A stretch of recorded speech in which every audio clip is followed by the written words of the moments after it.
This is kind of and recordings in progress. That is, I've never heard that. I'm Kelly Johnson, agent principal broker here. For those of you who don't know me, I really like teaching this class. The purchase agreement is something that I probably know better than just about anything else in my life. And so, but challenge me on it. So ask me questions. Let's have this be kind of a back and forth.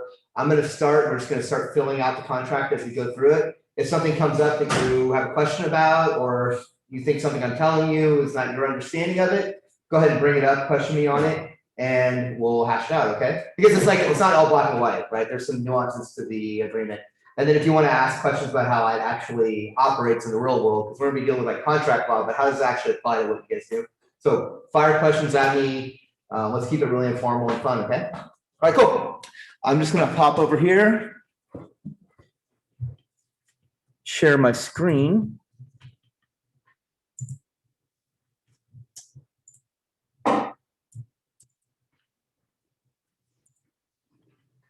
And get started. Okay.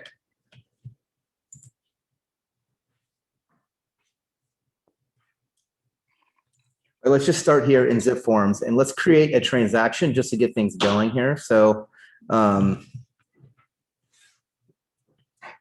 just click new and we'll call this one 1, 2, 3, 4, like everybody else does, Main Street.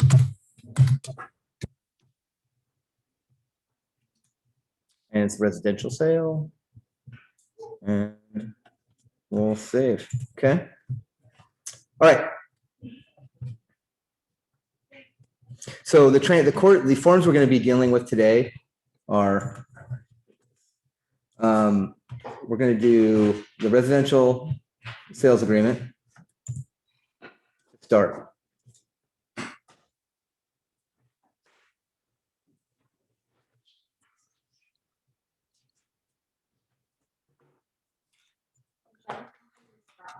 They can see that screen. Sure, whatever you think.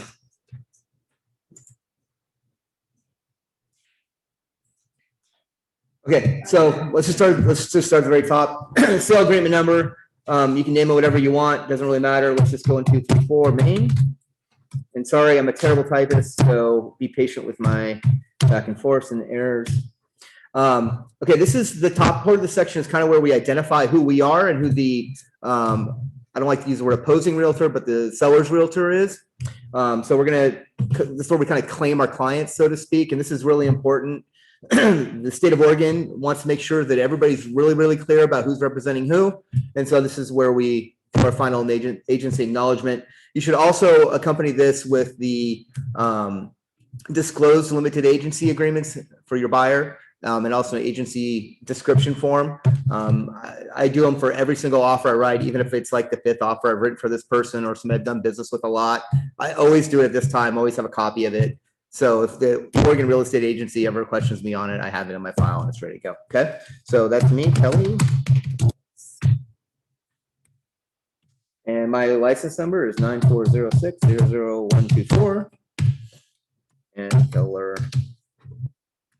See, this is where it gets tough for me, typing more than one word.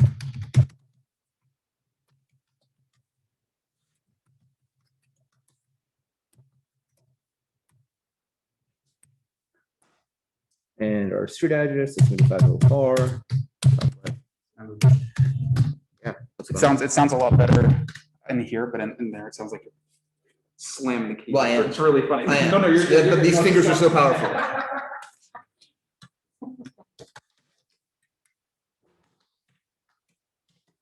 All right. Company license number. So we all know, I don't know this off the top of my head, but we all know how to find that. Does anybody? Are we 124 or 224? Oh, we might, I don't know. We're 224. We're 224? Thank Yeah. you. Sorry. My bad. That's okay. Okay. So company license number, do you guys all know where to find that?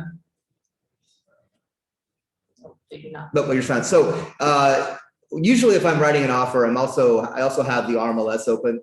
And so if you go into the RMLS and you do a search for your name, your license number will appear and also the license number of our company. So it pops up there. Also, when you're writing the offer, and we'll just, as we cruise through here, I'm going to skip putting my phone number and my email address because That's, you guys all know your email addresses and phone numbers, but I check the box for buyer exclusively, okay?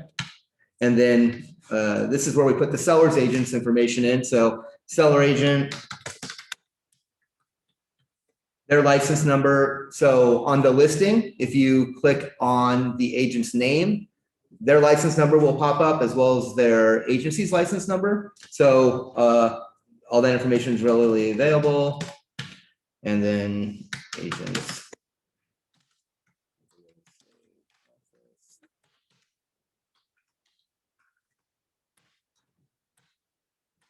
I can't type.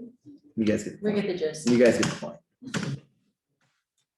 Okay, so we're gonna put their address in here, their company license number, phone number, email address, and they most likely are gonna be an agent exclusively of the seller. So now we've kind of named who's representing who, and now we're gonna tie you to your client. So in this case, my buyer's name is gonna be Carrie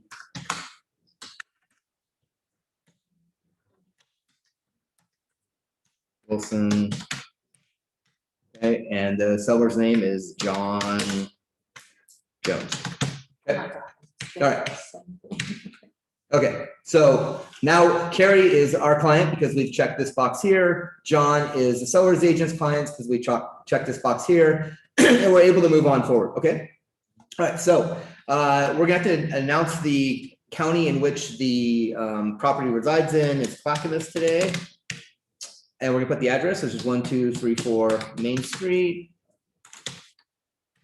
And you can go through in zip forms. There's like a sheet that you can fill out that will auto-populate this stuff. I'm not a big auto-populate guy. Like I want to make sure that I'm kind of doing it as I go through. I just feel like I'm more precise that way. But whatever works for you guys, whatever makes you most precise is how you should do it.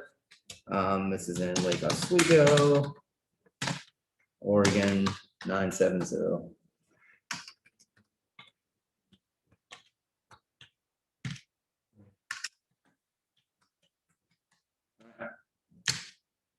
Okay, so this is an opportunity down here to add additional ways to identify the property. So you could use the tax ID number, which is what I usually do. If you really want to get crazy and go with a legal description, that's not too long. You can put that in here too, but make sure if you're putting it in, it's accurate, right? So you want to copy and paste that if you have the opportunity. Me, I'm just going to do the tax ID number, which is what we're making up. And now we've got two ways to identify the property. So there should be no doubt about what property our clients are trying to buy, right? Guys, this is really important because if you think you're writing it on one property, it could be the next door neighbor's property. Yeah. You might make sure you do your homework on this, like identify, make sure you go look at the RMLS tax record or you pull a trio on the property and you're looking to make sure that the address that you have and the tax number you have line up. Also, what if they're buying a property that has like an adjacent lot next to it that may not have an address? You're going to want to make sure that you include the tax ID numbers for both properties. Otherwise, you would have written an offer and you go through all these trouble and someone could not sell you the whole ththing. Just because it says in the RMLS that's included, that stuff doesn't pass through. Like what's in the RMLS doesn't, like let's say in the RMLS it says there's a refrigerator included. That doesn't mean it's included if you don't write it in the offer, and we'll get to that as we go on. All right, so we're going to announce the purchase price here to keep math easy. Let's do 500,000. Okay. What's So that? If you're running an offer on a property and it has an adjacent lot Mhm. attached to it, Mhm. or I guess with included. Yeah.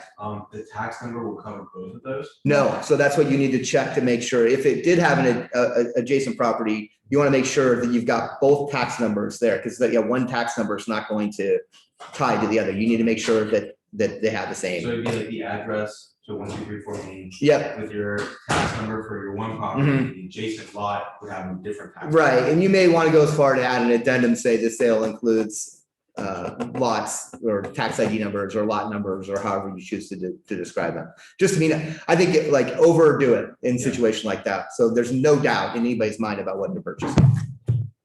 Okay, so just like I said, to keep math simple, we're going to call it $500,000 as a purchase price. Earnest money amount, what do you guys think a good earnest money amount is on a $500,000 purchase? 1%. 1%, so 5,000? In this market? Right now, Yeah, right now you might want to get someone's attention. 10? Yeah, I think I'd go 10 today.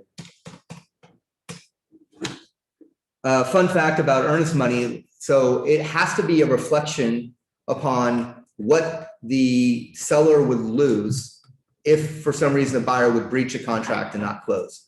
And so it shouldn't be more than that. So like $100,000 earnest money on a $500,000 purchase will be kind of ridiculous if you had to go to arbitration or something like that, or argue about it.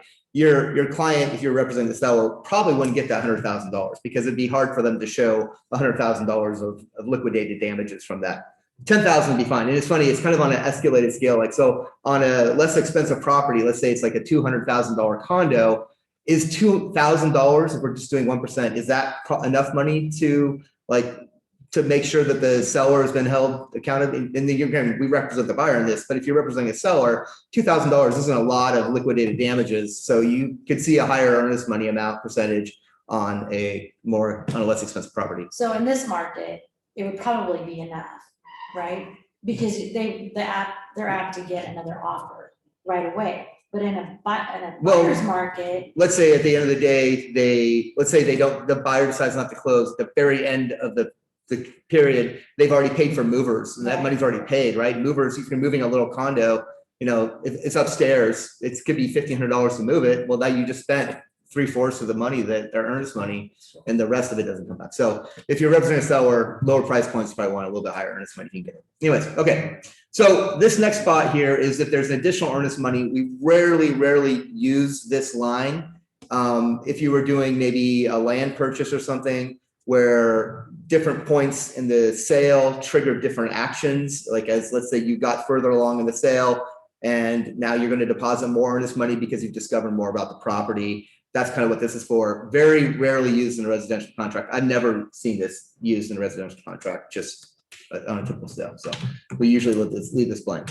Okay, this is the part where we put the down payment in. So this is the earnest money amount minus the remainder of the down payment. So we're putting 20% down on this property. So that's $100,000. So this number should be 90. And then the loan amount is 400,000. Okay. And delivery upon deed. Again, another thing we hardly ever check, it's funny that it's still here, is contract, right? Because we don't do land sales contracts anymore. We rarely do them, especially in a market like this where interest rates are so low. It doesn't make a ton of sense. Every once in a while, I see one come across my desk. I've never closed on a land sale contract. It's something that you farm out to a lawyer or you talk to your title company and they can handle the land sales contract part of it. You can write the deal, but you need someone else to help with the actual land sales contract. Okay, this next section, fixtures, controls, and keys. So these are things that would come with the property. They would be considered real property, but would be excluded for our purposes. So sometimes you see like a chandelier that somebody is really attached to would come in here, or I've seen like some lawn art that's kind of installed, but not a ton of stuff usually. Maybe, I don't know, like a Ring doorbell that somebody wants to take for some reason. I'm trying to think of something that might occur here. I'm a big fan of not leaving a lot of blank spaces. So if somebody says accept, it's like, and so in this case, it runs through all the things that might be accepted. I put no exceptions. So no, thanks.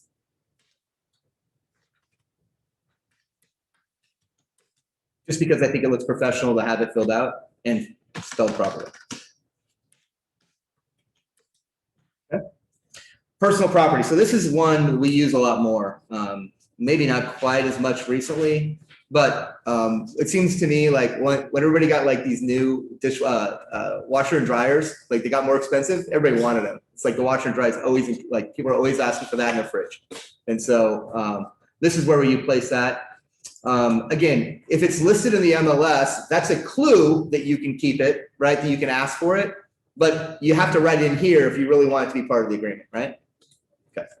So I'm just leave this blank for time's sake, but you guys understand what goes in there. Okay.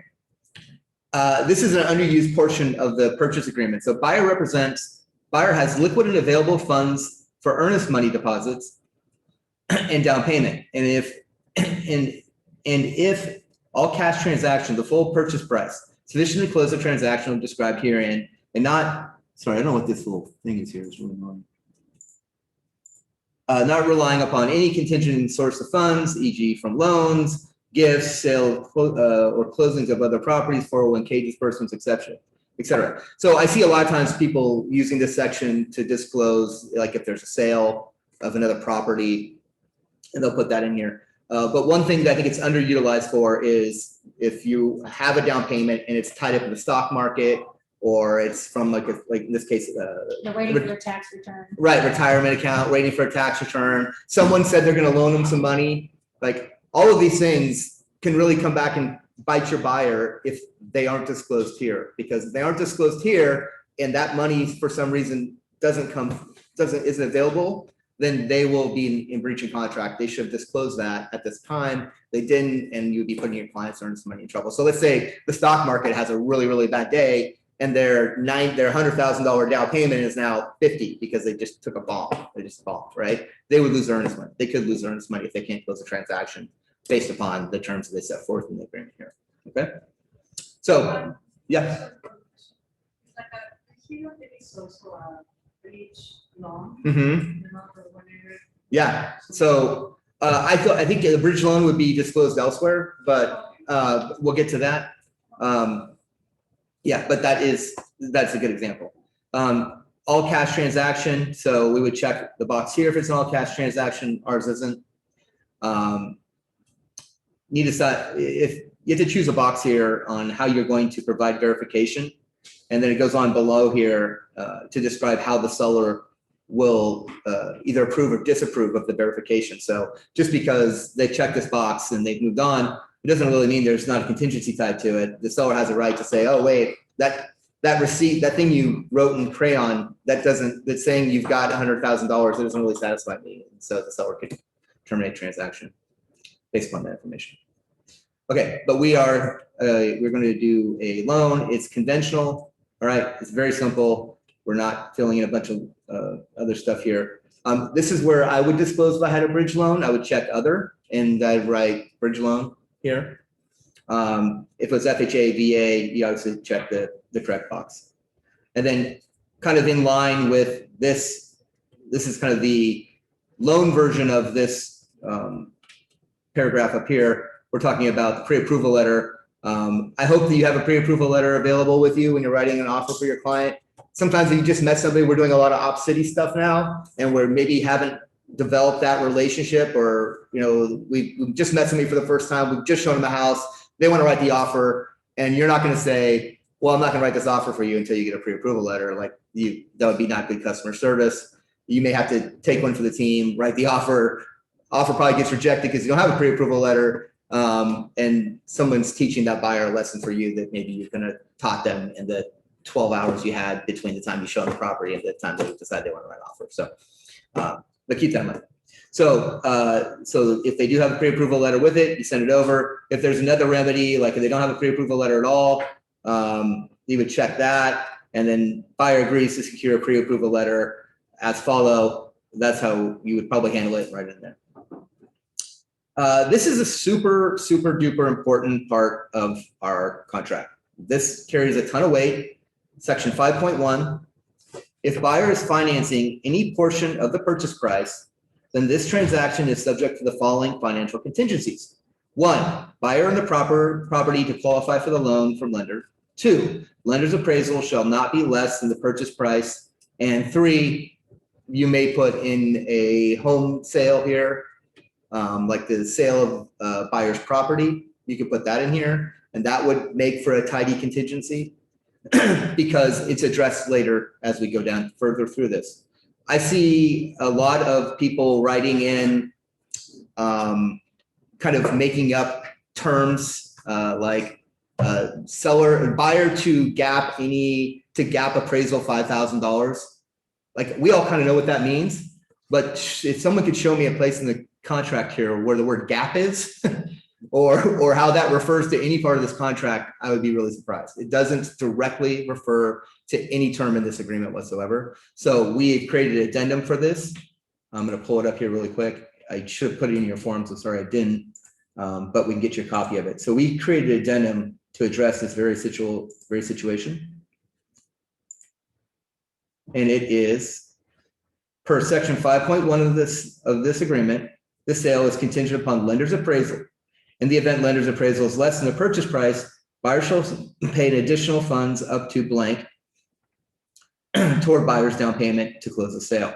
Buyer represents that buyer has sufficient funds to close the sale in accordance with this addendum.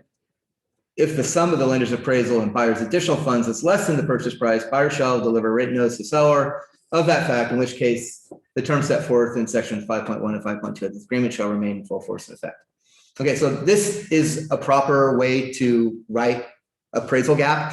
It ties in with the agreement. It provides your client with options should they not be able to, whoops, hold on.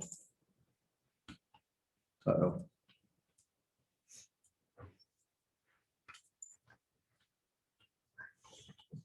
Sorry, guys.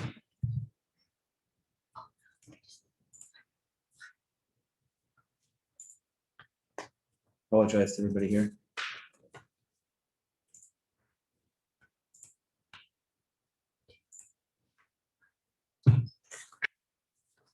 Okay, so so we could say here, see appraisal.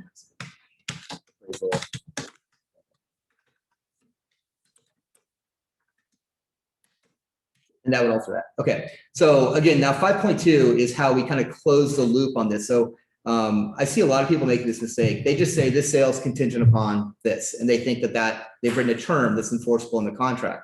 But when you're writing something that says this sale is contingent upon an action, you have to have a remedy for that action should it not happen.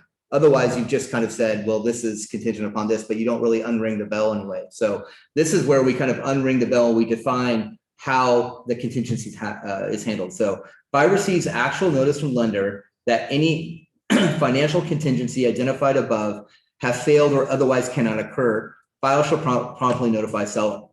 Okay, so interesting word there's actual. So actual notification. That's not like, hey, I think we might have a little problem with our down payment, or hey, may have a little problem with financing, or I'm not sure, the lender, the appraiser called and he's kind of wondering if we're going to hit a number or not. That's not actual notification. Actual notification is this is something that's happened and this is we need to address it at this point. So just possibly isn't it? It has to be actual notification. Okay. And in this case, and I like to use the boilerplate terms on this, buyer shall notify seller within 2 days of something like that happening. Okay. So, and parties shall have 2 business days, if not filled in, following the date of buyer's notification to seller to either terminate the transaction by signing the termination agreement and such other similar form as may be provided by escrow, or B, reach a written mutual agreement upon such price and terms that will permit this transaction to continue. So that is probably addressing an appraisal shortage, right? If we don't have the appraisal addendum, and if different times and we're not having to cover appraisals for everybody, this is where the buyer and seller would get back together and probably say, hey, I'll bring in half more, you come down half, and we'll get the deal done. That's how these things offer, or some variety of that, or the sale terminates. But it's a chance for the buyer and seller to come back together, get on price, and figure out a resolution to the sale. Okay, if A or B failed to occur within time provided period identified in this section 5.2, this transaction shall be automatically terminated. All earnest money shall be promptly refunded to buyer. Buyer understands upon termination of this transaction, seller shall have the right to place a property back on the market for sale upon any price and terms the seller determines in seller's sole discretion. So this is a proper contingency, right? We have all the terms of it here. We have what needs to happen, what could happen, and what will happen if it doesn't all come together. All right. So when you're writing a contingency, you can go back and look at 5.2 here and see, okay, this is a proper contingency. This provides for all the events that could happen in the course of the transaction as it pertains to that particular contingency. Okay. Buyer representations regarding financing. Buyer makes the following representations. 1, the buyer completed loan application or herein defined shall be submitted to lender who provide the pre-approval letter, a copy of which has been delivered to seller or will be pursuant to section 4C. And then Buyer shall submit to buyer's lender a complete loan application, the purchase price. This is really important because people don't think about this. And your buyer is not reading this contract probably, right? So we need to inform our clients that they need to make written loan application. In this case, 3 business days after the time this agreement has been signed and accepted. Okay, a complete loan application shall include the following information: the buyer's name, income, social security number, yada, yada, yada. Okay, so all the stuff the lender needs. Hey, But- Kevin, Mhm. can I throw this out there? Please. So the part about the contingency that he was talking about, that will get him fired up if you don't have what the contingency is and what the remedy is. Yeah. So make sure you do that, because that will fire Kelly up. It is I've really seen a hot button fire for me. up. It is, because it's like, and a lot of times we all know what it's supposed to be, but imagine you're writing, if you're kind of going off the reservation and you're not just filling in a blank, but you're actually on an addendum writing a term out. Think about somebody who's not involved in the transaction, who's gonna read that and be able to understand exactly what should happen based upon the actions based upon the outcome of the inspection or the contingency, whatever you want to call it. Because so many times I just see it, this sale is contingent upon this. That's all it says. And there's no remedy to any of the things that come up. Like even if it's contingent in the contingency satisfied, like when, how do you deliver that information? How do you make notice of it being satisfied? How do you make notice of not being satisfied? I mean, these are all things that need to be written into an addendum. And if they're not, then if you end up in arbitration over it, you're going to be looking really silly. So if they are writing out all of this information, is that putting them in a place of writing contracts? Yeah, right. So in Washington, they have a term that I really like, and it's something along the lines of as you will fill out this, you'll act like with the care and attention, or the care and professionalism of an attorney, right? So you are considered, once you put your pen to paper, you're going to be judged as an attorney would be judged. In Oregon, we have a different firm. You are not allowed to practice law. And people ask me, like, what does that mean how do I know if I'm practicing law? It's when you're wrong. That's when you're wrong is when you start practicing law. So be right, always be right. But yeah, be very careful when you're starting to write your own contract out. Like you really are flirting with practicing law. If you're filling in blanks, you're acting as an agent. When you start writing addendums, that's when you start kind of practicing law. So be right when you're doing that, and you'll be fine. And do you have verbiage for addendums that they can cut and paste? I have a few things, but not a ton of, like, we have tried to create addendums that are specific to different situations. But if you have any questions about a term, you can call me, because I don't necessarily like to cut and paste too much, because every situation is unique and you may cut and paste something that doesn't actually apply to the situation you're dealing with. Okay. But let's go on here. If buyer intends to proceed with a loan transaction, buyer shall notify lender within 3 days, but it is not to exceed 10 in such form as required by said lender, and following the receipt of lender's loan estimate. Upon request, buyer shall promptly notify seller a date. Okay, let's keep going through here. This is an interesting one, flood insurance. Elevation certificate. You don't run into this often, but every once in a while you do. So if a property lies in a floodplain, the insurance on it, if there hasn't been a elevation certificate issued, can be astronomically expensive. Like, your client may not be able to qualify for the loan because the payment will have gone up so much because of the flood, because it's in a floodplain. And this can be remedied a lot of times because the house isn't usually in the floodplain. I mean, it could be, but typically maybe it's just a corner of the property is, and that kind of, but the insurance company doesn't really care. They don't know where the house really sits on it. So you can have like an elevation certificate done. So if you ever run up against this, the first thing you're going to ask the seller's agent is, does the seller have an elevation certificate? If not, then you may want to inquire see if they'll get one. It's like a survey that's done. It's $1,000 to $2,000. And so a surveyor comes out and just does an evaluation of where the property lies with regards to the floodplain. And it can really, really drop the insurance prices. But that's why it's in here, because it can drastically change the buyer's ability to qualify for a loan. Again, seller carriage financing, very, very rarely used. If you do end up checking these boxes, call me. because the next step is to get in touch with a lawyer to draw up the actual land sales contract or trustee scenario. Additional provisions on financing. So people try to sneak all kinds of stuff in here. This is a great place to put closing costs. So in a different market where buyers were asking and getting closing costs from sellers, I would just say seller to contribute. I like to do solid numbers on this. I don't like to use the words up to. I heard an attorney one time talk about what is up to $8,000. Who gets to decide what up to $8,000 is? Like, you're going to give up to $8,000. Okay. Well, I decided I'm only going to give up to $6,000. Like, there's not, up to isn't a defined term. So I would always err a little bit on, I guess it's a discussion you should have with your client. Like, would you rather leave too much on the table? Like, let's say your closing costs are $7,800 and you've agreed to give $8,000 and you probably may not get that $2,000 back anyway? Or is it really, really important to you to make sure that you're not bringing in these excessive any funds beyond your down payment and earnest money? So is this where you would put if the buyer was to pay seller's closing costs? No, this would be for seller paying the buyer's closing costs, right? So seller to contribute, let's go with $8,000.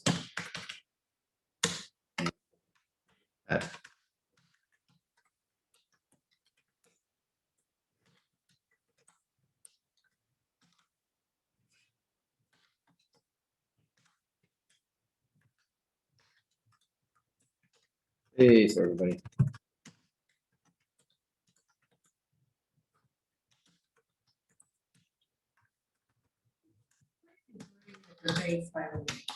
I will just get into that. Thank you for asking. Okay, sorry, everybody. This would be so much better if I could say it.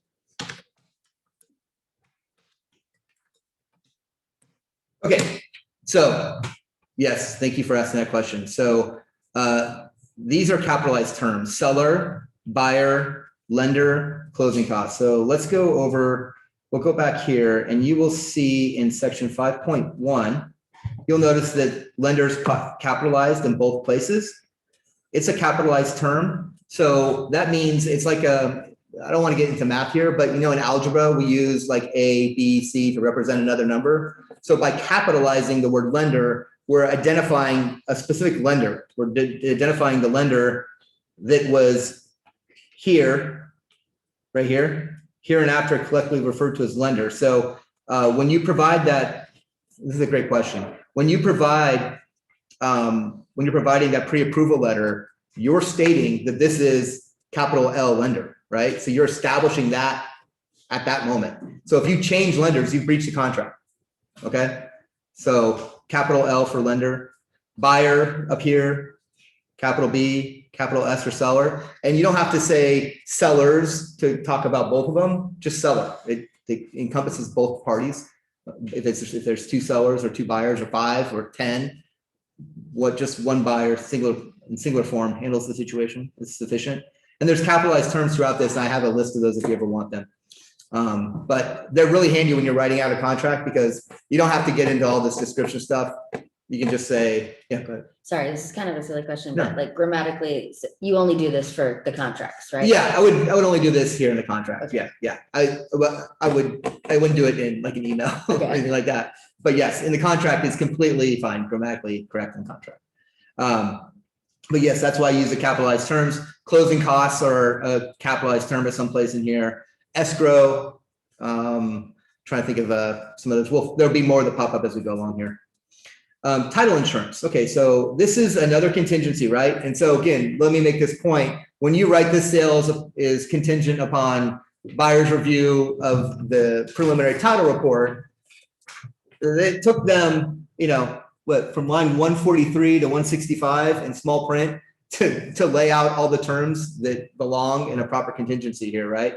Okay, so it says here, when this agreement is signed and accepted by buyer and seller, seller will, at seller's sole expense, promptly order from the title insurance company selected in section 24, see escrow, capitalized term, below, a preliminary title report and copies of all documents of record, The report, again, is capitalized, and documents of record, see those are capitalized there? We've created another capitalized term for the property and furnish them to buyer at buyer's contact location as defined in section 32. That's why we put that information in section 32, right? So the escrow company knows where the stuff goes. Unless otherwise provided herein, this transaction is subject to buyer's review and approval of the report and the documents of record. If upon receipt of the report and documents of record are not fully understood, buyers should contact the title insurance company for further information or seek competent legal advice. So that's really important information there. Don't go giving too much information about the preliminary title report. They can get really complicated sometimes, and you are not the expert on that. If you have a good title officer, which you should, they will handle these objections or answer these questions for you, so you don't have to go out there. It can be really complicated. Title vestings and all and this stuff is stuff that I have purposely not paid attention to because it's too complicated to know. I don't want to know it all. I have this personality where if I think I know a little bit about it, maybe I'll tell too much. So I just call escrow, talk to your escrow officer, punt towards them as much as you can. So upon receipt of report and documents and records, buyers shall have 5 business days within which to notify seller in writing of any matters disclosed in the report and documents of records which is/are unacceptable. Buyer's failure to timely object in writing shall constitute acceptance of the report and documents of record. So that's what usually happens, right? I mean, how many have we've all done, most of us have done a real estate transaction or two. Not all of them. Not all of them. No, Raise your hands if you've done a real estate transaction. Okay. we got one for you. So most of the time you get the preliminary title report, your clients review it and nothing ever comes of it. Like most of the time, it rarely does anything ever happen. Sometimes there may be your client may read the CC&Rs and have a question about the CC&Rs, or that may come Or up as an easement. issue. An Or easement. Yeah, there's a lot of times people see questions about easements. They'll wonder what this is. That's a good time. That's a really good point. That's a great thing for the escrow officer to talk about because the easements run all over properties. They're usually utility easements. Sometimes there'll be an easement of right of way. Like let's say there's a flag lot behind the house that your clients are purchasing, or let's say your clients are purchasing a flag lot. It's not always set up to where it's an actual flag lot.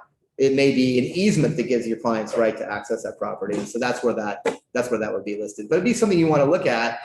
Once again, if your clients are purchasing a property that is on a flag, then you want to make sure that they have the right to access the property. And who maintains it? And that kind of stuff. Yeah, right. So if there is it's on an easement, then we'll talk about whose responsibility is to maintain the easement. If you're buying if your clients are buying a farm, it may be that the well is actually not theirs. They're sharing a well with a neighbor and they have an easement to get to that well. Well, how do they get to it? Like how often can they get to it? Can they check the water? Do they have the right to access the property to it? And what kind of costs are associated with all that? All that should be spelled out in the easement. Okay. Would that be a deed attached? No, so what would happen is you'll see, you look at the preliminary title report. And it used to be you would just get a package back in the old days. You get a bunch of paper and you just have to thumb through it. Now they send you a live PDF. You'll see, well easement listed on as one of the exceptions that come up on the title report, and there'll be a document number attached to it. You can click the document number, which will send you to another PDF, which should spell out the terms of the easement. Because easements are they're kind of attached to title. Exactly. So easements are attached to title, so they run concurrent with the property. They should. There could be an easement that's just for the right of one party, and then it would dissolve if it was changed. But most of the time, you're not going to run into that. But some of the things. Again, you aren't the expert on this. The title company is the expert on this. All right. Okay. So 5 days have gone by, and your client found something they didn't like on it. Let's say CC&Rs or something. I don't know. I fill in the blanks on all this. They have 5 days. The parties would have 5 days after you brought an objection to the seller. Let's say you didn't like the way the easement was written. You'd like that changed. You got 5 business days for the buyer and seller to figure out what the resolution to that would be, at which time the transaction could terminate, or you've satisfied it, or you've extended it, and you're moving on. Okay. Section 10. Okay, so this is this is the biggest, well, actually, this is the biggest stick in the agreement, I think, is this inspection. I call it a stick, it's like if you're threatening somebody with something, you've got a stick, right? This is the biggest stick in the agreement, okay? And so I want to read through this real quick. This is your biggest bat. Yeah, right, biggest bat, yeah. Again, this is a contingency, right? We call this a sales contingency, although we call this the inspection contingency, although it's barely used in this contract. Those words aren't really used in this contract. At buyer's expense, buyer may have the property and all elements in the systems thereof inspected by one or more licensed professionals of buyer's choice. Provided, however, buyer must specifically identify in this agreement, and then let's look at this agreement right here, the word agreement. That means this entire purchase agreement, every addendum that runs with it. This is a capitalized term that officially states what we're talking about. So we don't have to say this addendum, this sales agreement and subsequent counteroffers and subsequent addendums. The agreement handles all that, right? Okay. So identifying this agreement, any desired invasive inspections that may include testing or removal of any portion of the property, including, for example, radon, mold, identify invasive inspections. What have you guys been taught to put in there? Okay, pretty specific. Okay. Yep. So the general inspection is already in there, but yes, radon, sewer. I see this is the most common thing that gets put in here, or any other recommended by the inspector. So my problem with that is it says right here, buyer must specifically identify. So any other inspection is super non-specific, right? We try to get around it by being clever. You have to disclose what it is you want to inspect, because there could be repercussions for testing something to the seller that the seller wouldn't allow. Let's say like there's an oil tank, and it's pretty common that you would allow someone to test for oil, for the presence of oil around an oil tank. But if the seller didn't expressly give permission to do it, your client went and tested it and found that there was oil on there, sent it to the DEQ, the DEQ finds about it and orders them to clean it up. Now they have to clean it up, and they never agreed to do that to allow you to do that inspection. Your client's breached the contract and could be on the hook for actually fixing that. The seller could go back after them for doing an inspection they didn't allow. So be specific here. Ask for permission to do your inspections if you need them. Is that sometimes there are things that are showing up in the inspection, like for instance, like I'm not familiar with mold whatsoever, but one of the contracts that I had in contract, they had mold in the other. Right. So I had a but I had the term that I don't like, recommended the inspections recommended by the inspector. Yeah. So how should I be facing? Right. It's a great question. So technically speaking, you'll want to get permission to do that inspection. So you probably drop an addendum that says, seller hereby allows buyer to do mold testing. What's tough though is in a market like we're in right now, where demand is so high and the seller has so much leverage that you're not going to have time. You may not have time to get all these inspections done. And it's a question I answer all the time. It's like, well, what do I do? It's like, well, the economics of the situation may dictate that your client might not be able to do that mold inspection. And so that it's not for you to decide if they do or not, right? But it's for you to explain to them, hey, let's ask for an extension. Let's also prepare for the fact that they may not give you one. So let's start wrapping our head around what we're going to do if we're faced with deciding if we're going to buy this house in the condition it is now, or if we're going to walk away because we don't have time to do the seller won't allow us the time to do the inspections we want to do. Like, it's not just mold, but this can apply to anything. Roofs, this is really common right now. This is a question I answer all the time. It's like, well, we're up against the deadline. What do we do? You got to make a decision. Like, not you, but your client has to make a decision, and you need to inform them to say, hey, this is what we're facing. These are your choices. What do you want to do? And let them go from there. Like, well, people say we're in sales, we're not in sales. And Dwight says it's better than anybody. We're in consulting, right? So we just need to deliver information to our clients. We need to give them as much information as they can so they can decide what the right thing to do for them is, not for us to decide what the right thing to do for them is. That's when we get in trouble, is we start making decisions for our clients, okay? Okay, cool. Okay, so we've identified our inspections, we have the inspection, and this is where this starts to get governed. Buyer understands that buyer is responsible for the restoration of the property following any inspection test performed by buyer or buyers on buyer's behalf. Buyer shall have 8 to the new 10 days, business days, after the date buyer and seller have signed and accepted this agreement. Herein, and here we go, another capitalized term, here and after the inspection period. So this was a change. They used to call it the inspection contingency. For whatever reason, about 7, 8 years ago, they changed it to capital inspection, capital P period. Okay, so anytime you're referring to the inspection period on an addendum, you're going to write capital I inspection, capital P period, not inspection contingency, because that's not a term in this agreement. If you want to be, everybody knows what you're talking about, but if you want to be specific, you want to be buttoned up, if you want a lawyer to read this and understand specifically what you're talking about and not question you, capital I, capital P, inspection period. In which to complete all inspections and negotiate with seller regarding any matters disclosed in any inspection report. Buyer shall not provide all or any portion of the inspection reports to seller unless requested by seller.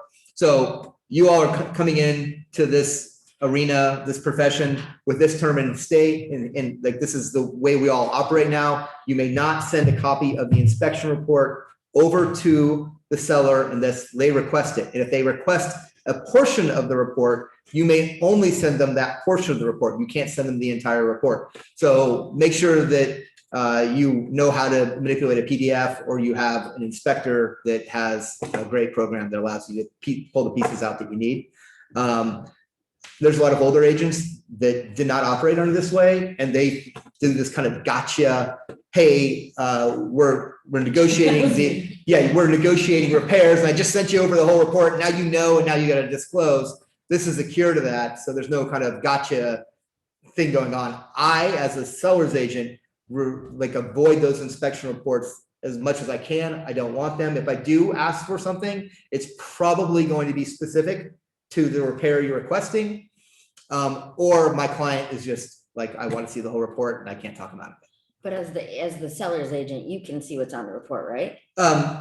If you do, now you have to disclose, right? So Okay. if the sale fails, now you have a duty to disclose the things that you may have a duty to disclose the things that you see on that report to a future buyer. So that's why, and again, but you can have 2 different inspectors come to a property, and they're going to find they get 2 completely different reports based upon what their hot button issues are, how good they are at their job, how seasoned they are, their styles. Like, so you can get very different reports from different inspectors. So you don't want to have that whole inspection report. You don't have to. But as buyer's agent, of course, you want all that information, and you'd love to give it to the seller's agent, just Now so they have to either. because they have to make that decision about they want to disclose in the future or disclose now, or make the repair to you now. But if you send over that report, you've breached the contract, right? And that puts your client's earnest money in jeopardy. So if I'm the seller's agent and you send over this report without me asking for it, I'll be like, well, we're not talking about this anymore because I'm going to keep your earnest money if you just breach contract, and that's going to scare you, and you should be scared. So, okay. As we go on, so you have the inspection report, you found a few things, you're negotiating with the buyer and seller. This is something that always drives me crazy, and it happens like once or twice a year. Is buyer's agents don't know when the end of the inspection period is. If you represent a buyer, the second you go into contract, you get on your phone, you set a reminder the day before it expires, you set a reminder for the day it expires, because at 5 p.m. on the last day of the inspection period, if you haven't come to an agreement on the inspection report or terminated the contract, your client's buying it as is. So manage this timeline. This is the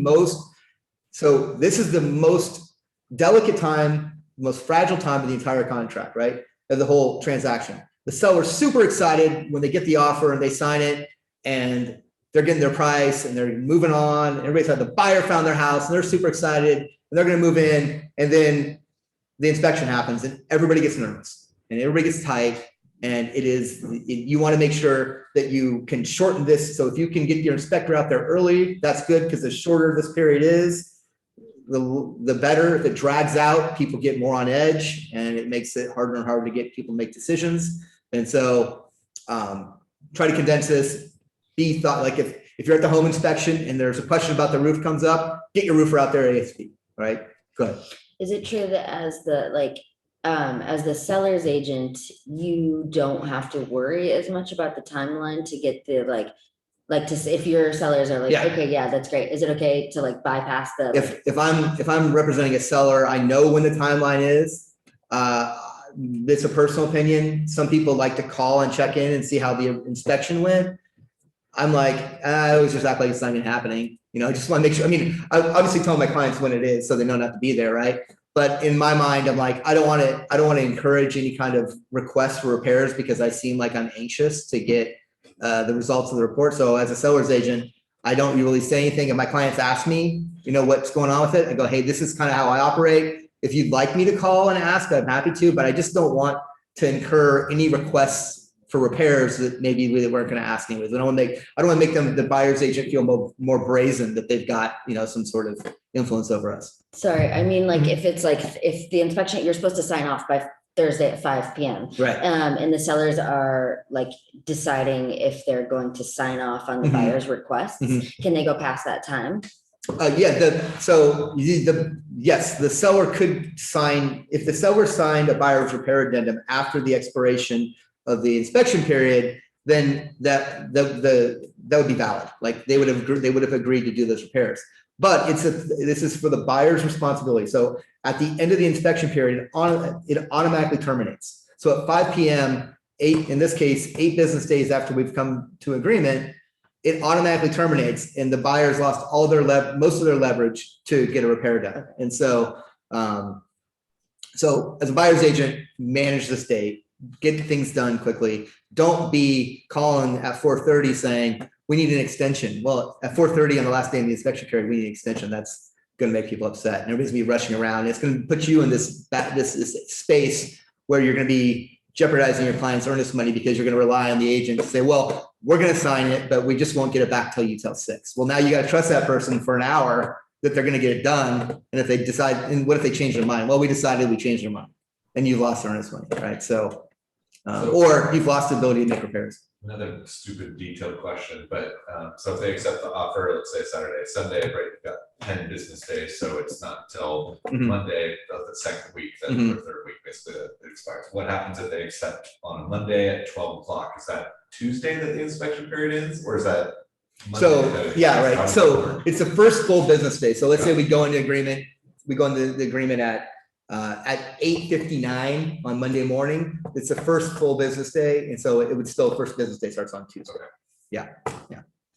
I always wondered, like, if we get into contract early enough in the morning, do we get a full business day? Like, can we just? That doesn't work like that. It is the next, so it starts the next day.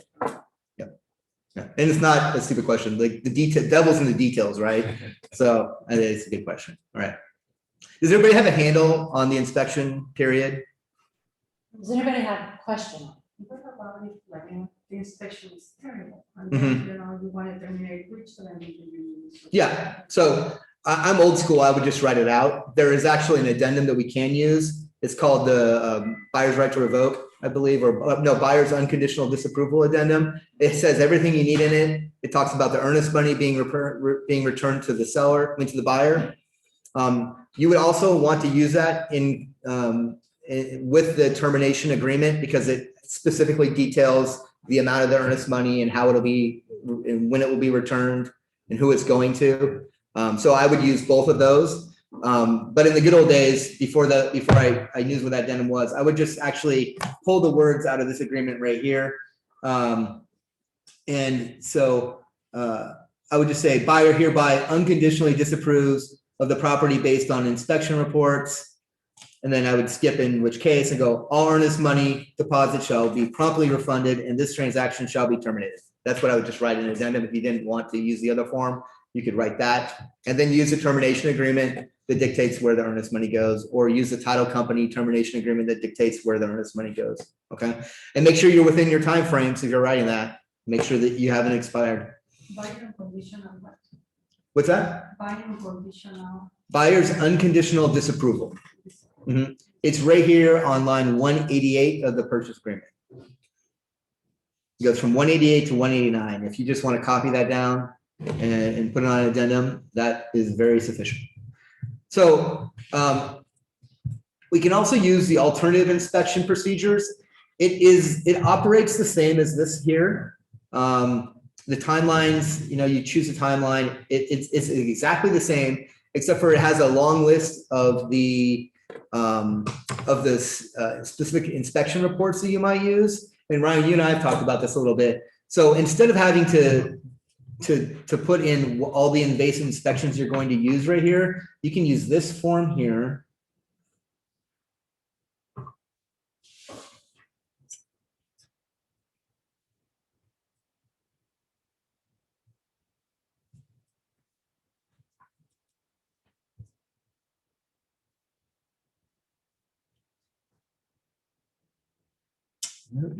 Isn't it the buyer's repair addendum? No, that's I think it's a request.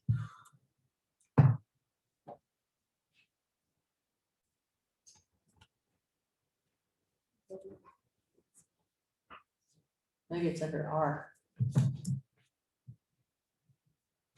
No.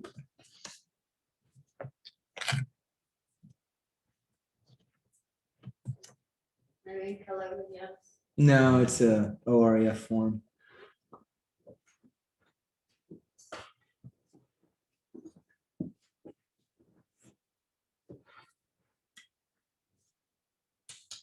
Oh, here it is. Okay, so yeah, professional inspection addendum. Okay, so you'll tie this agreement in by putting the sale agreement number and the buyer and sellers and the property address that links this piece of paper to the other pieces of paper. But what's funny is you can just go through here and probably check every single one of these, and your seller's agent won't bat an eye at it. Whereas you wrote all this stuff in the other part, it might freak them out. But it just in practice over the years, people just click yes, yes, yes, yes, yes, yes, yes, yes, yes on all these. And That way they have the option. that way they have the option to do it.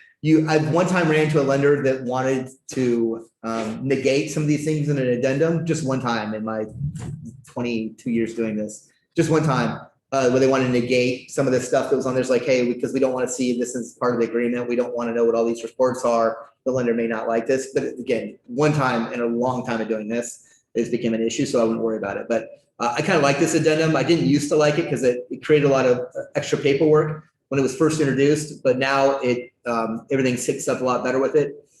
So I would encourage you to use this because this allows you to do just about any kind of inspection you want without asking for permission. And it just, like I said, just kind of gets accepted without people thinking twice about it. But it operates exactly the same as our other agreement.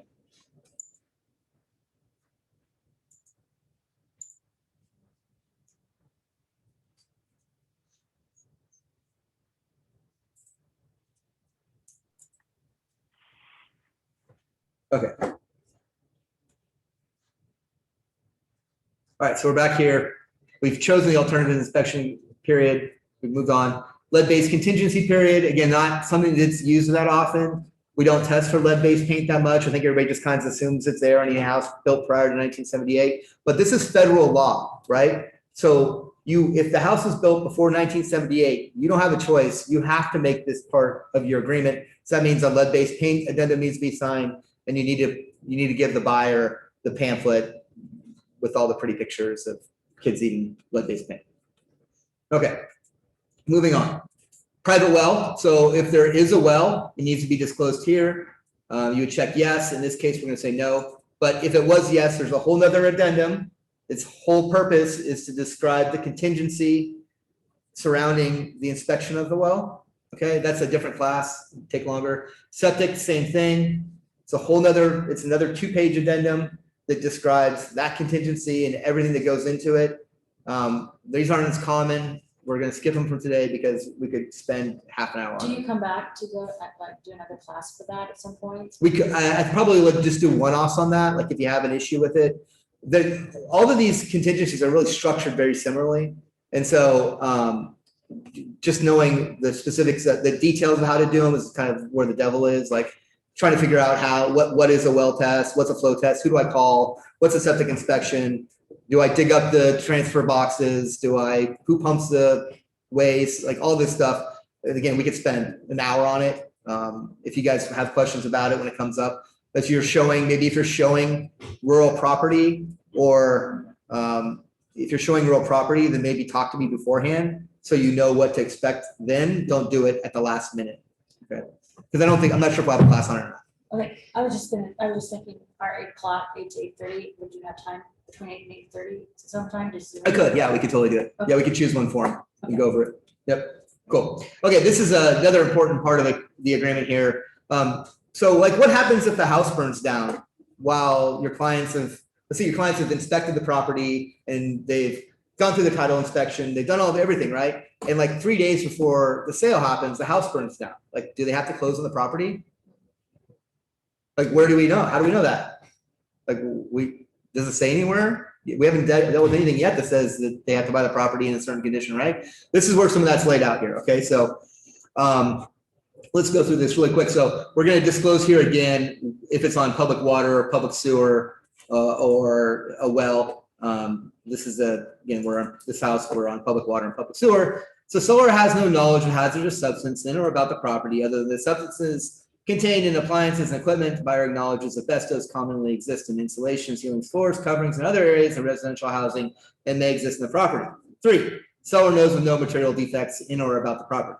4, all electrical wiring, heating, cooling, plumbing, irrigation, equipment, and systems, and the balance of the property, including the yard, will be in substantially their present condition at the time buyer is entitled to possession. So this part here has a lot of overreaching. One, again, talking about a fire, right? If this governs if there's a fire, right? Because this function, these systems won't be working very well. But let's say there's a 60-day possession period for the seller after the fact. And the seller's like, I'm done watering this yard. I don't want to do it anymore. And everything burns out and dies, right? Well, that seller will be responsible because of this term for making sure that the yard is in substantially the same condition as it was when the offer was made. So they have to maintain the property in the condition it is when they were trying to sell it. Okay. Seller has no notice of any liens or assessments to be levied against the property. Seller has no notice of any governing agency of any violation of law relating to the property. Seller knows of no material discrepancies between visible lines of the property, like fences, landscaping, currently existing on the property, and the legal description of the property. Seller will have the property fully insured through closing.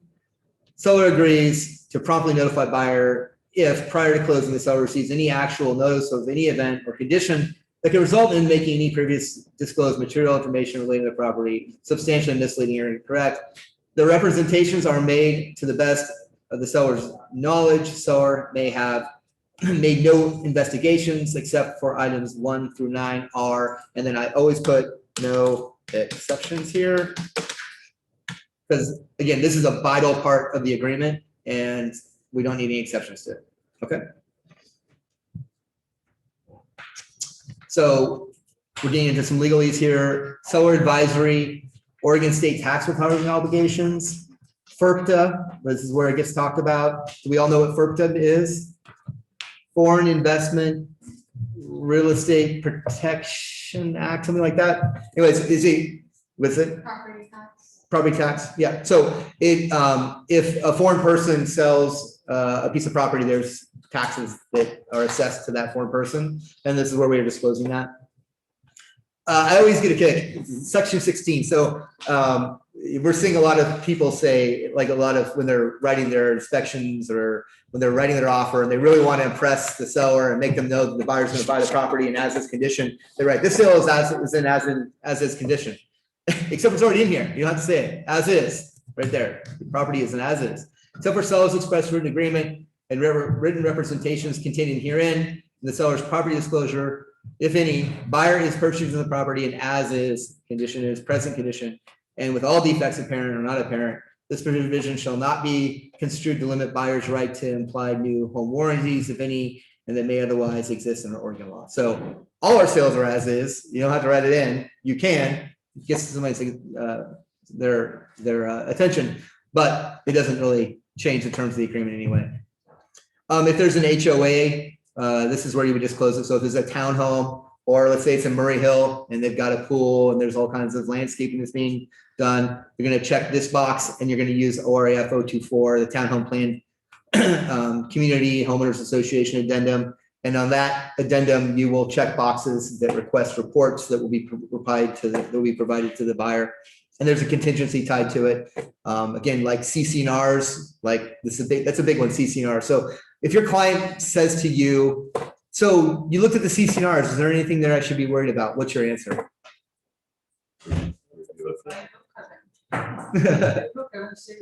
Yeah. I would say, look, there's no way I could possibly know specifically what you're going to use your property for. You need to make sure you read those and you understand them completely, because let's say in 10 years, you decide that you want to grow a pot, you want to have a pot farm in your backyard, your CC&Rs may not allow you to do that, right? So I don't know if I'd use that example, but that is an example that something is commonly not allowed in CC&Rs, right? But there are sometimes like things that the client really is important to the client, like having a pet, and sometimes they don't. Right. Yeah. Having Weight limits on pets or breeds of animals are big ones, right? What's CCR stand for? What is that? Conditions, Oh. yeah. Yep. Covenants, conditions, and restrictions, right? Okay.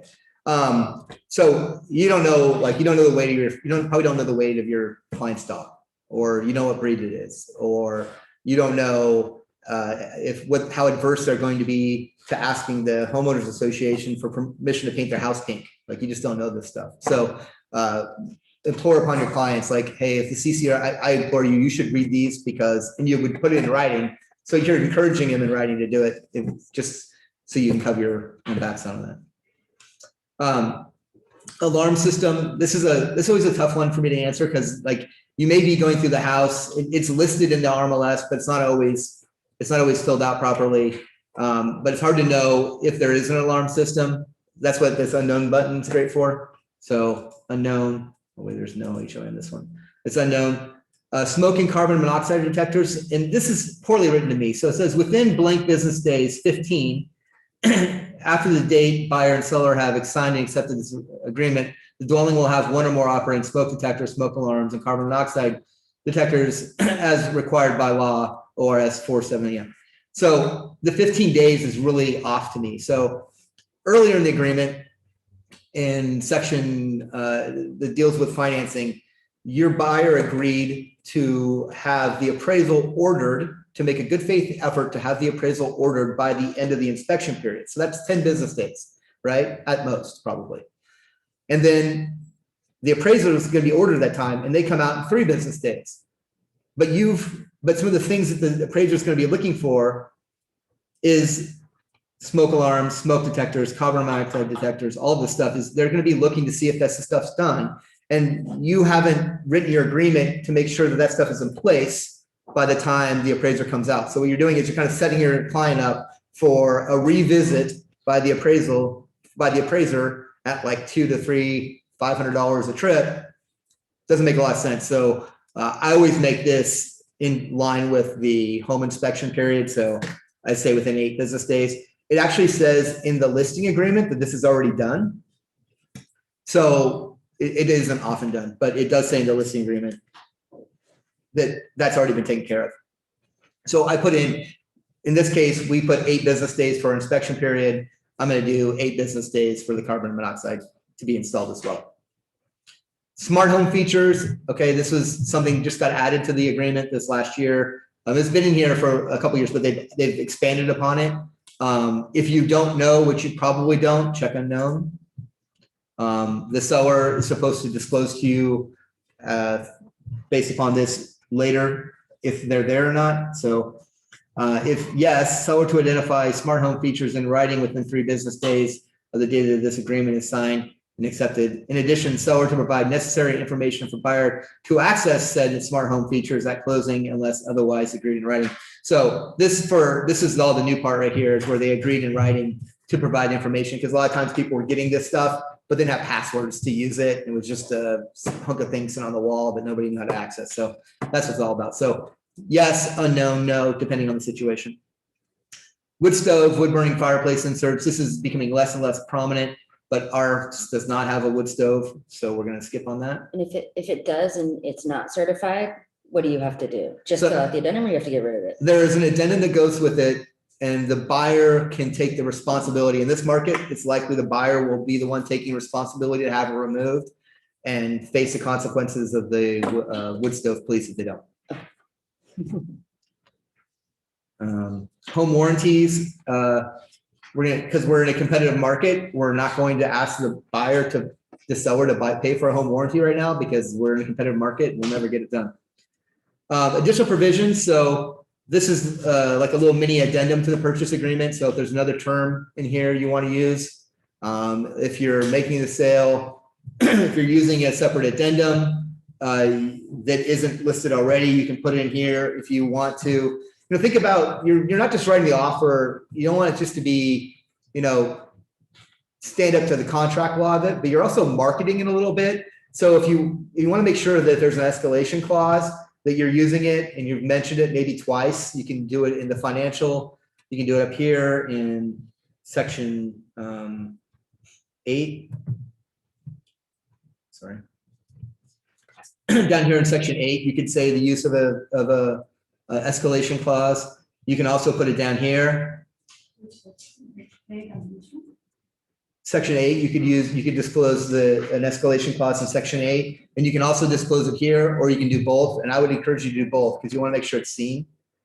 If a seller's agent is going through like 12 different contracts, things don't always stand out. So try to make sure your stuff stands out.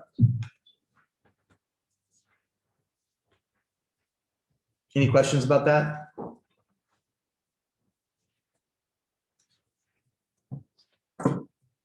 Okay. Escrow. So this is where we're going to name the escrow company. I always put my own person in here. You might, if the offers are competitive, you might want to put the seller's person in there. There's some funny law around escrow use in title insurance. So the title insurance is a benefit to the buyer. It protects the buyer's title. And so the seller is not allowed to dictate where the buyer gets their title insurance. It's against the law. It's like an antitrust law. And so the escrow company can get title insurance from a bunch of different sources. So that's the kind of workaround on it. But if you were representing a seller, you may think twice about pushing back on your title company because it could be a violation of the Fair Trade Act. I always put my own person here. Now, escrow is a neutral third party, right? They're just supposed to facilitate the transfer they're supposed to get the preliminary title report and facilitate the transfer of money and the transfer of deed, right? But everybody has their own person, right? So they're not entirely neutral. They all have to play by the same rules, but it kind of is like a basketball game. Would you rather play on your home court or would you rather play on the visitor's court? You want to play on your home court, right? So that's why I always put my own title person in, because I know if there's an issue, my phone rings first before the other party's phone rings. That's an advantage in the transaction. So plus you want to make sure clients are well taken care of. Like I know my escrow officer, I've worked with Vicky for a long time. She's going to take care of my people. She's going to make sure that they get the right appointment times that they want. She's going to make sure I'm a priority because I give her all my business that I can. And she knows that. I'm loyal to her. She's loyal to me. It works out really well. So have a good relationship with your escrow company. Choose somebody good. And if they're not good, bail on them right away. Like just get a new title person. Like if you're having problems in a transaction with the title person you're using, even if they're nice, it's fine. Go find somebody who's really, really good. It's important. Again, this is really stressful stuff, right? So you need to have somebody who can talk to your buyer and explain questions that come up, who's going to return phone calls. Like the one thing you do not want, right, is your client going, I can't get a hold of the escrow officer. I can't get a hold of my lender. I can't get a hold, like that's stressful enough as it is. You don't need to add unprofessionalism by your contractors to part of the problem. So choose your people wisely. I thought the seller got to choose the escrow. No. Oh. It's listed like the seller has a preference, and this is just an old school thing that's been the RMLS forever. Is And it used to, and there used to be kind of the reason was you could get your escrow company to do like a preliminary title report before they went into contract. They stopped doing that because they got really expensive. But you could get a little head start on some things. That doesn't happen anymore. Why? It makes no sense to me why the seller has chosen it in the past, because it's the buyer's lender that's going to be talking to the escrow officer more than anybody else, right? So like the buyer should be choosing it, but this is how it goes. It also may be born from new construction, because if a builder has like selling 100 homes, there's specific documents they're going to have to bring to each closing, to like their corporate charter, all this stuff that they're going to bring to each closing that they don't want to have to do one off every single time. So all that information is just sitting with one company, so they can just reuse it over and over and over again. So that's maybe where it's born from. I'm not sure. Okay, so I like lawyer's title. I sometimes will I will disclose the office.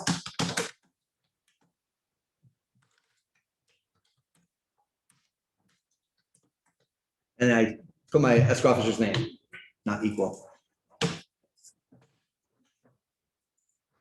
So I think it's important. Sometimes you'll put fidelity, and you're assuming that we're using my escrow officer fidelity, but the seller could be thinking, well, we're gonna use my escrow officer fidelity. I've actually had this argument before where we were arguing over escrow officers. Well, I want to use Sam. Well, no, I'm gonna use Michelle. And like, you have this big fight over it. It's stupid. So clear it up ahead of time. Nobody wants to deal with arguing over that crap.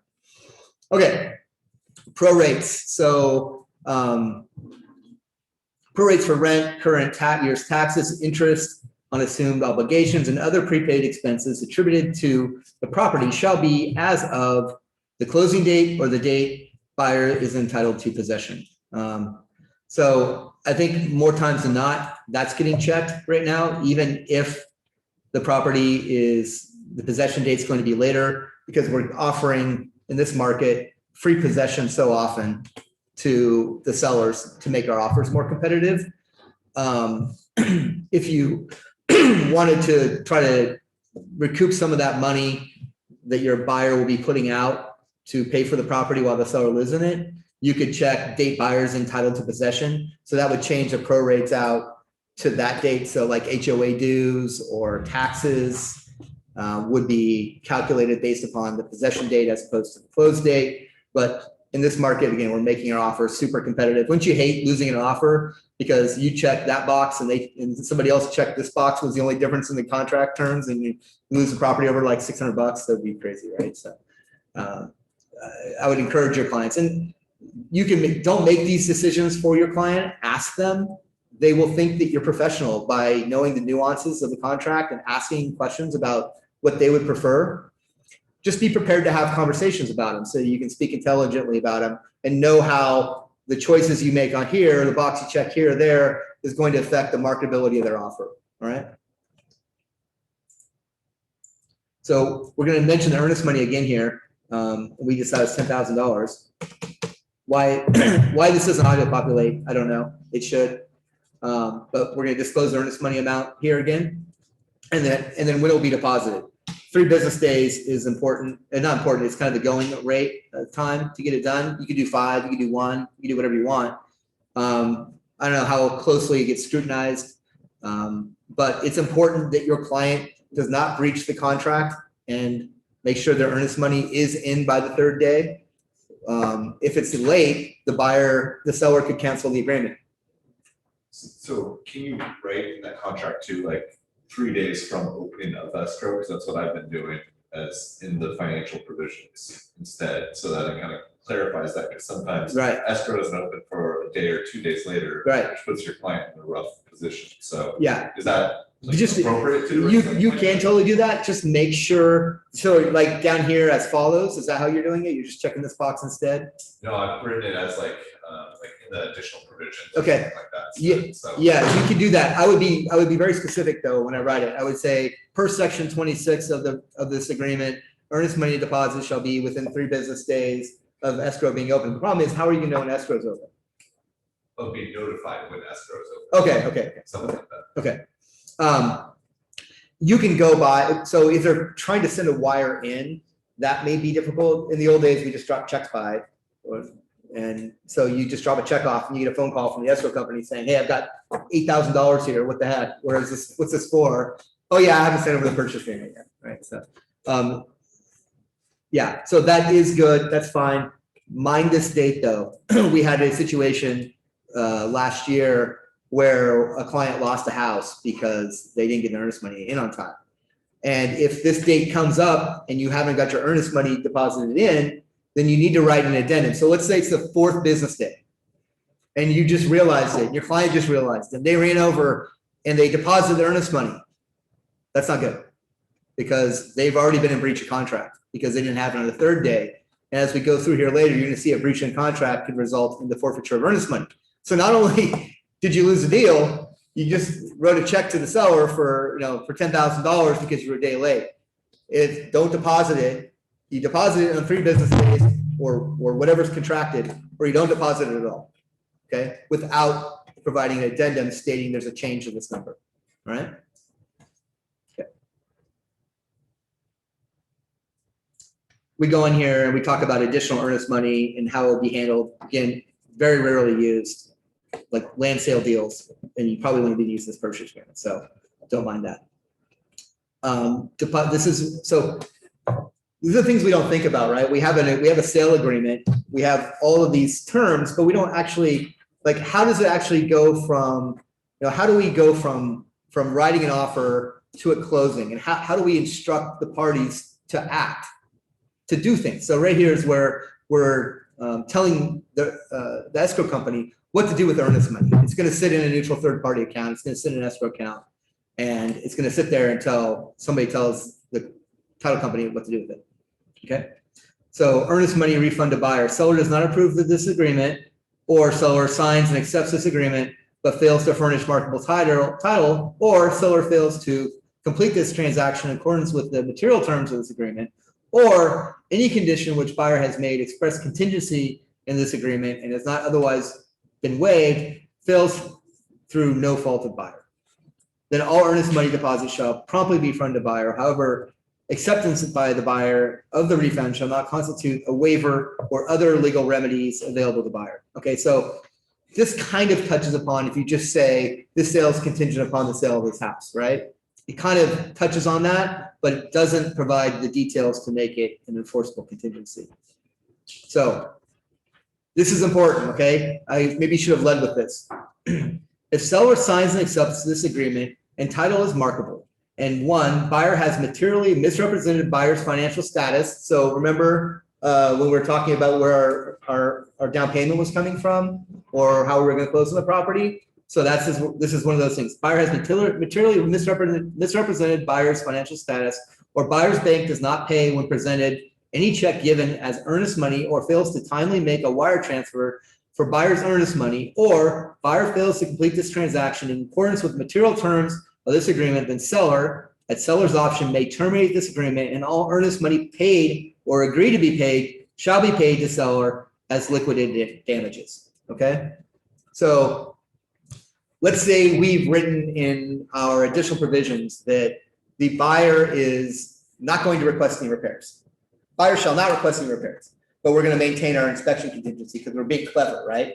We're just saying we're not going to do repairs, but we can still back out. We can still use that leverage to back out to get any repairs done that we think we want, right? The problem with that is if you say seller buyer to request no repairs and you request a repair, you've breached contract, right? So you have to get permission to request a repair, and then you can request a repair. Otherwise, you'd be in breach. Does that make sense?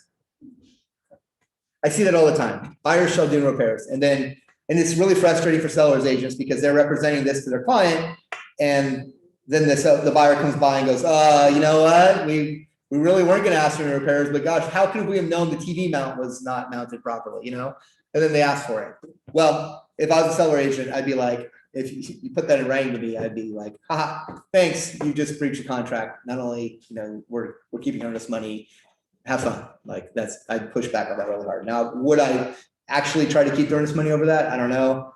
Like both parties have to agree. Here's another thing. So those escrow accounts, right? Both parties have to agree to what's to be done with those funds. So it's a neutral account. So it's kind of neither party's account. So they have to be directed by both parties as to what to do with it. And so just by breaching the contract doesn't necessarily forfeit your client's earnest money. But if you were to go to arbitration or something like that, then you may find yourself, your clients may find losing earnest money. If they say there's not gonna be any repairs requested, and then but they want their inspections, and they find that the roof has to be completely replaced, and at that point, they can back out and get their earnest money. Absolutely. Yep. As long as but here's another thing I They see. can't request it to be taken care of. by the Right. seller. So this is another thing I see written very commonly. It kind of scares me a little bit. I'll see someone write, buyer to request no repairs, inspection for inspection or inspection for informational purposes only, right? So it's just we just said the You just inspection is, screwed yourself. yeah, the inspection is only for information. So you've kind of de facto, and I don't think they mean to, but they've kind of de facto canceled their inspection contingency. That inspection period is kind of gone. So you're like, yeah, you can inspect it. So now you know what you're getting. But if you want to back out, in my mind, you've lost your earnest money. You back out.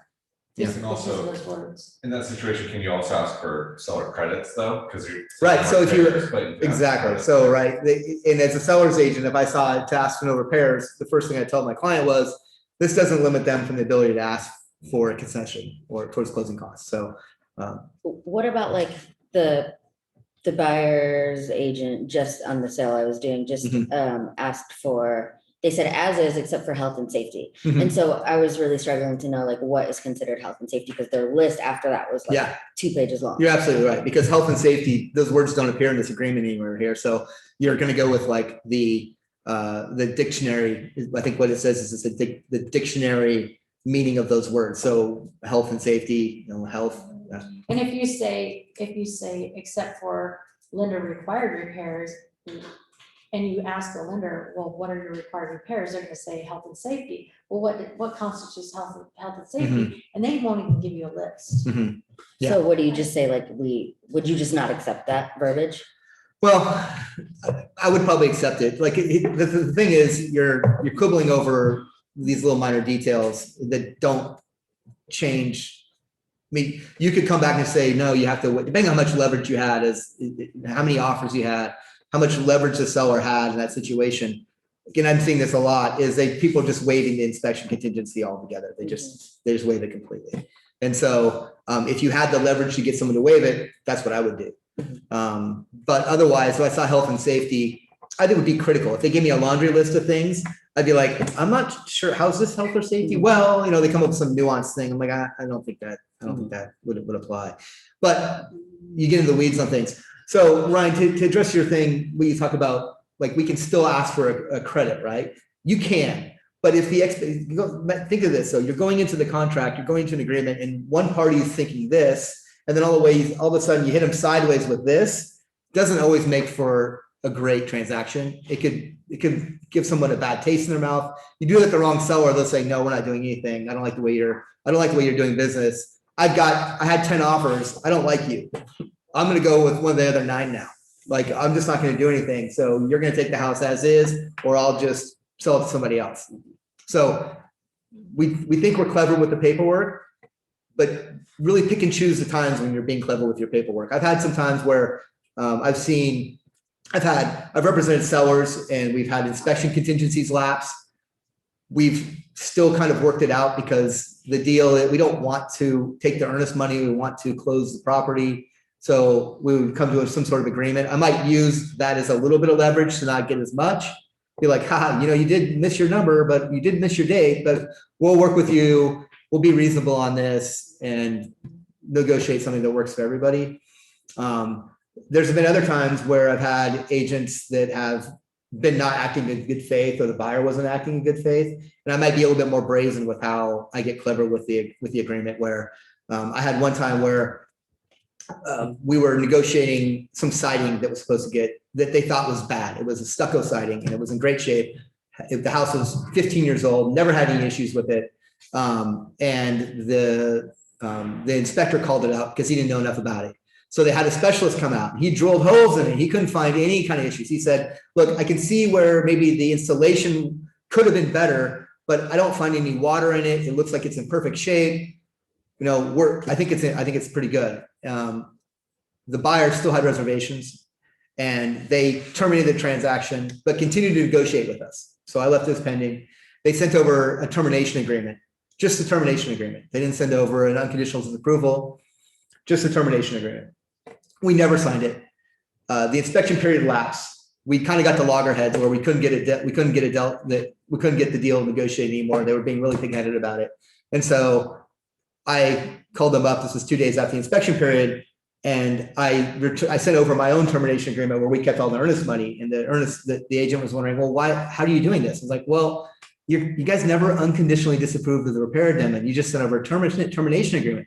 You hadn't actually terminated the contract within the framework of the agreement. And he was just like, I literally hear him slap his head. He had his assistant do all the paperwork, and we ended up negotiating like a much better deal for my client. But because I thought they weren't playing, like I didn't think that the siding was bad. I think they were just using it as a way to get some money off the property. And so I used their lapse in paperwork to get a better deal for my client. But it's not that I wouldn't go to that well all the time. It's like kind of it's like a last ditch effort. Like I've had agents purchase a house where we said, hey, the roof, we already discounted the roof in the price, so don't come at me and ask for another roof. Then they asked for a roof. They got sloppy with their paperwork. I pinged them on it, and we ended up keeping the deal together, and he ended up buying them a roof. But again, it was only because they kind of got skittish on us, and so we enforced it back to them. I wouldn't suggest doing it all the time, but it's kind of like a last ditch effort. Like, hey, all right, you goofed up. Now I'm gonna use this leverage I have over you to get it done, because we wouldn't get it done otherwise. So similar to that example, when they do breach contract, are you required to tell your buyer or seller that, first off, the contract is terminated at this point, you could keep all the earnest money, or like, how do you manage those types of situations? Yeah, I would use the word might. Yeah, I would definitely inform your client about it, right? Because you don't want to be making this again. You don't want to make decisions for your client. Yeah. Right. So you want to give them the information like, hey, I think they just breached the contract. Now, like with somebody sent me over an addendum, and if I was something, I was just kind of toying with the idea of it, I might just try to scare the other party, say, oh, well, thanks for you guys just breached the agreement. You know that, right? And then I talk to my client, I'd explain to them what happened. And I'd say, hey, look, they breached the agreement. The earnest money sitting in a neutral third party account. You're gonna have a hard time getting that earnest money until both parties agree to it. You don't want to go to court over this. You don't want to, not court. You don't want to go to arbitration over this or a small claims court. It's all a waste of time. Let's try to use this leverage to get a better deal, or to get them to perform within the framework of the contract. So I trying to get people's earnest money it's not that easy to get it in Oregon. There's so many outs for the buyer. Even if they've missed their inspection period and they've let all their contingencies go, they usually still retain their right to get approved for the loan. And it's not that hard if you have a good relationship with your lender, it's probably not that hard to get that lender to say they can't do the loan. And then you lose the deal anyway. So in the back of my mind, if I'm representing a seller, I'm always thinking about that. It's like, yeah, we could get really brazen and we can really enforce this, and we can really beat them down with this. But then we could we can end up being off the market for 3 weeks, only to find out they can't get the loan. Can't get the loan, and you lose it all. They keep their earnest money. You lose your seller. You've lost market time. You look silly to your client. So I'm careful with being too aggressive like that. Okay. So this is earnest money instructions. Escrow tells them how to handle it. Refund a buyer. We already went over the seller payment. Closing. So we pick a closing date. I try to I can close fast. It's good for the buyer and the seller. It's less time for the buyer to lose their property and lose their job. It's less time for people to get heated. This is sad. I actually had a buyer die one time. Like just mid-contract. It was sad. It was the agent's, like a really good friend of the agent too. He just called me up. It's like, hey, the buyer died. It's like, you could tell in his voice, he wasn't kidding. It's like, really? Oh my God. He's like, yeah, he's a really good friend of mine. Just terrible. It's like, okay, like we just got all the earnest money released right away, and just just got out of it because we could have asked for a death certificate and all this stuff. But again, we don't want that earnest money. We just want to get done with and get on with the next sale. But yeah, quick closings are great for everybody involved. So it's good for your buyer because for some reason they lose their job, at least they get a house. Maybe they can't afford the house, I don't know, but like it's, I'm all for quick closing. So just less time for bad things to happen in my mind. Okay, so. To coordinate with the lender, right? Yeah, it's good to, yeah. I mean, you should have a relationship with your lender to kind of know what they can perform on anyways. And if you have your finger on the market, you know how busy things are. And it's not always the lender. I mean, the lender may be able to give you insights. The lenders, what they have to do is kind of depending on the loan, like if there's a really complicated buyer where they're self-employed, there can be a lot of investigations and a lot of forms that they have to look at and get from the IRS, which could take a while to close that kind of buyer. You would hopefully your lender is pre-approving them. They've gone through a lot of that stuff ahead of time, so they're not doing it at the last minute. So hopefully you've got a good lender that's taking the time, like Academy Mortgage does this.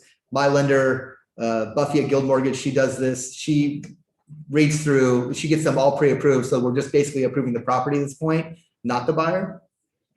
But appraisal is the thing that can, if in a really busy market, not this market, in a busy market where there's a lot of transactions, appraisals can get really, really strung out.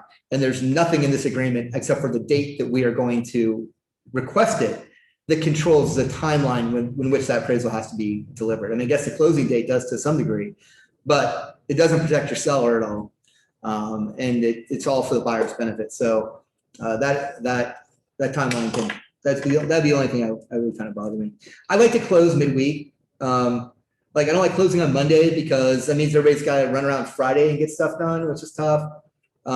Friday's okay, but like if your client's planning on moving in over the weekend, and if for some reason it doesn't close on Friday, Doesn't record. it doesn't record on Friday. Yeah, it could not. It could be Clackamas County. They sometimes stop recording at like noon, I think, on Fridays. If for some reason it doesn't record, they can't move in. And so I like closing like on Wednesday or Thursday. It gives you time on either side of the week to get stuff done. And your clients may be like, well, I'm going to own a house for 2 days and not be able to move into it. And It's I better kind of than like, not owning a house at all. yeah, exactly. I'm like, look, just for convenience purposes, maybe it's best to go midweek. That way we have a little wiggle room in case everything doesn't go perfectly, because it doesn't. So. Okay. So closing disclosure, are you guys all familiar with what that is? So closing disclosure is delivered to the buyer a minimum of 3 business days prior to closing. And the point of this is something that came up, I think it came in the Dodd-Frank Act shortly after the mortgage crisis of 2006, 7, 8, whatever you want to say it started. The idea behind it is that the lender has to disclose all the fees to the buyer so they know what prior to closing. The problem with it is it's not done. It's done so late in the game that the buyer can't make any change to it. Like if the TRID's delivered, they're qualified for the loan. So it's not like they can necessarily cancel the loan and keep their earnest money. So it's this needless. It's not needless. It's important disclosure, but something that should be disclosed way in advance. But it's not. It's done at the very end of the transaction. It can hold up closing, especially when it first came out. It really held up a lot of closings. Now lenders are more used to it. They know they have to deliver this thing sooner. But you can't close until your buyer's had 3 days to review it. At which time they can, I guess they could back out, but they don't have any contractual way to get out of the contract if they don't like the fees that are presented to them by the lender. It's just a hoop we jump through. So deed, again, these are little things, but they're important, right? Seller shall convey markable title to the property. It's important that the seller does that. Otherwise, your buyer's going to own a piece of property they may not be able to sell. So it's good. Possession. So we're either choosing the day of closing or on so many days after closing. And if we're doing that, we're going to use the agreement to occupy. Do we ever use the agreement to occupy before closing? We ever used to use it? Do you use it? I never use it. I would never allow my seller to ever sign one of those, ever. Like it'd be literally over my dead body if I allowed a buyer into a property before it closed, because you have a tenant. So If you ever, when you're representing sellers and someone asks you early occupancy, my answer is over my dead body. I had a situation where buyers moved in prior to and didn't close, and it got really ugly. Really ugly. Yeah, they have to evict them and they can It can stay. take 3 to 6 months sometimes. Yeah. to get them out. So- After. Yes, after we use all the time, after we use all the time. Before, I hope you never use. Even if you have the buyer, I mean, it could be good for the buyer, but it's gonna tie you up. Okay, again, we're gonna fill in our sale agreement number, buyer, seller, property address. We know that this applies to that, okay? Hey, Kelly, Mhm. the other thing is if you let a buyer into a house prior to them closing on it, and they start looking around and they're like, oh, this isn't what I really expected, Mhm. they might decide that this is not the house I'm gonna want. Mhm. Yeah. So it's not great for the agents involved, anyway. Okay, so buyer grants seller the right to occupy the property and residence for use. Buyer retains the use of the following portions of the property. So let's say there was like a shop or something, and they wanted this, the buyer wanted to put their stuff in the shop. This is where you would say the shop. Term, seller's right to occupy shall begin. So the dates that you put in here should reflect the dates that you put in the purchase agreement. But this would probably override that, especially if you were to do any kind of like a counter offer or something. The latest version of this would be the one that would be observed. Compensation. So this is where we're going to talk about what the seller is going to pay for the right to stay in the property after possession. A lot of times in this market, it's nothing. Sometimes it's a lump sum. I see the words PITI in here, which mean absolutely nothing in this agreement, because PITI is just a term that we all use, but it doesn't appear in the purchase agreement, doesn't appear in this document, doesn't appear anywhere in any contract that you're going to sign. PITI is something that we use to say principal, interest, taxes, and insurance. That's essentially what your buyer's payment is per month. So What do you want to see there? I want to see principal, interest, tax, 1/30th of buyers, principal, interest, taxes, and insurance per day, if that's how you want to calculate it. Or even better, call up the lender and have the lender tell you how much that's going to be. Just put a lump sum in there, and that way there's no question about it. But don't use words PITI, because it doesn't mean anything. They're just letters. Like if you were to go to the dictionary meaning of PITI, go to Webster's, there's no PITI doesn't exist. So. Oh, there's got a text message. Do you have any examples of creative ways to write up home inspection contingencies? Don't. There's one in section 10 of the purchase agreement. That's pretty good. It's really creative. Yes. When you're writing, if you ever have to go freehand on a contingency, it's great to just go to like section 10. That the way that inspection contingency is written is very good. And you could just kind of change the terms around to fit your situation. Like as much as possible, if I'm writing an addendum, I'm mimicking the words that are already in the agreement, right? So that's very specific. So the two are tied together. But if I have to write my own addendum, sometimes like my own contingency, I would go and look at an existing contingency and try to take the parts of that apply to mine, a little bit of rewording to make sure it's specific in the timelines, obviously. But I always try to use somebody else's legalese instead of making up my own. So any installment rental payment unpaid for 4 days, followed by law, or the agreement shall pay a late charge of blank. So, it's $50 a day for this. Everybody puts $50 a day. Is that really going to be enough on it's a $900,000 house? Is $50 a day really going to make anybody make that payment? Like, is that really penal enough to make someone pay on time? Typically, I would want, if I'm representing the seller, I would want all that money paid out at closing as opposed to as we go. The only reason why I think it's better for the buyer too, the only reason and this is referring to a late payment, right? So that means it wasn't, we did not make the full payment for the occupancy period at closing. That would mean that it's still going to be paid either per day or per week or per month or whatever the agreement is. I think it's better for the buyer to just have it all paid at once, so they don't have to be bothered with signing a check over or anything like that. The only time where I think it would be good is if we have a time period that isn't defined, and it could be longer or shorter, and that would be where you would have the payments made in installments from the buyer directly to the seller. Okay. But again, $50 a day isn't enough money to me, so I would make that more. So the premises shall be used by the seller exclusively as a private residence and shall be occupied by no more than, I try to figure out how many people are living in the house now and put that number in there. So if it's a family of 5, put 5, family of 3, put 3. You don't want them turning it into a hostel, while they're in possession of the property.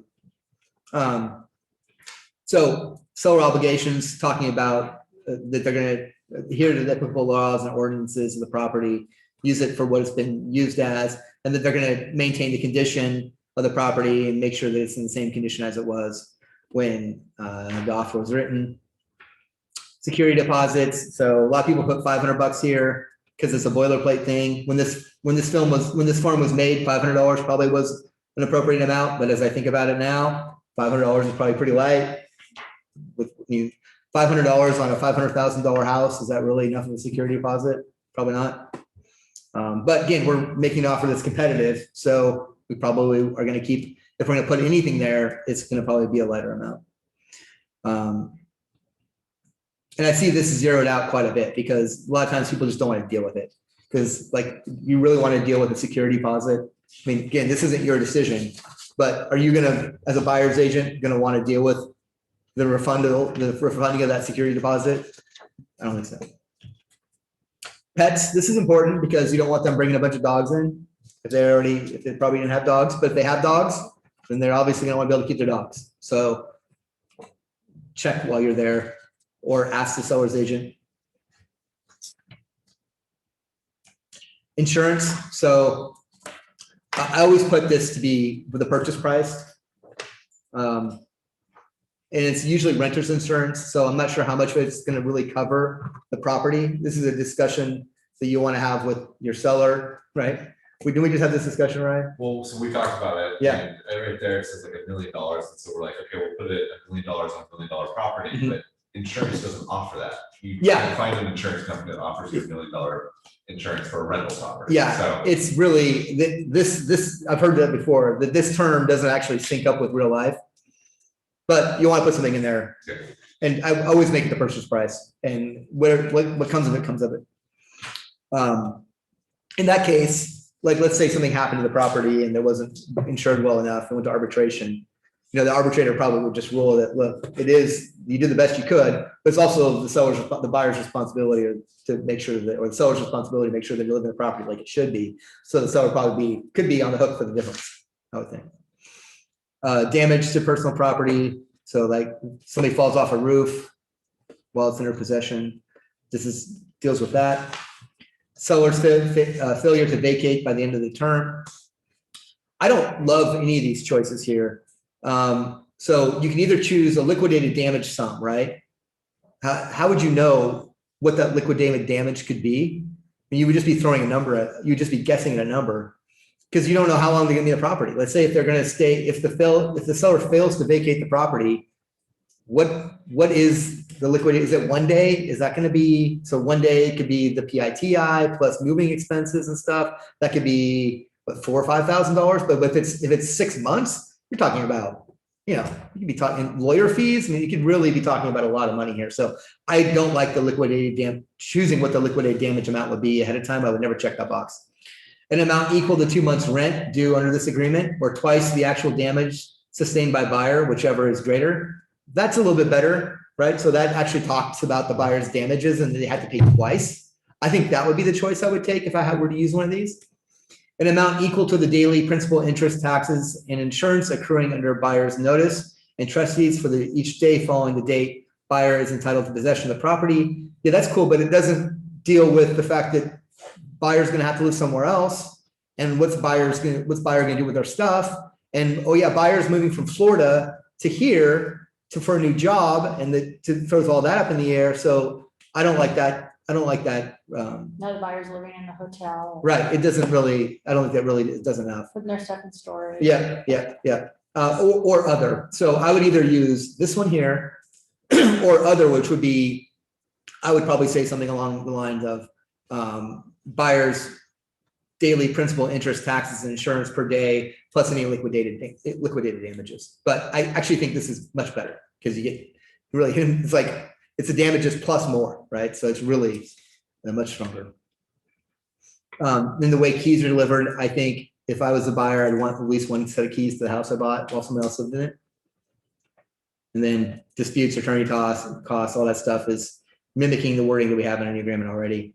And then there's an additional provision you would write in here. So like, if we aren't charging them anything, I might be very clear about that here, just to make the point. If it's a variable day, like let's say we don't know exactly what the possession date's gonna be, you could say a date to be identified prior to this date and agreed upon by buyer and seller by this date or something like that. So that's where I would use this. That's what I would use this term for, this section for. And we sign it and we're good to go. It was pretty easy. And it's kind of it's like a form we fill out a lot and we use a lot, especially in this market. But if we don't think about it too much, but if somebody, like you said, if someone does stay when they're not supposed to stay, it's a headache. So you probably want to pay attention when you fill out this form so that you're protecting your buyer. Okay, so we've moved on from possession. So tenants, I always, unless they're buying a rental property, I always click no here. We don't want the seller accepting a tenant if we don't have to. There may be situations where your client is accepting a tenant at the time of closing. Like, so they're buying a property that has a renter in it, notice has been given. And this is always a kind of a tricky situation. So typically, if you have a rental property, you don't want to give notice that to the renter that they have to move out before you know it's going to close. So, and usually notice is like 60 to 90 days.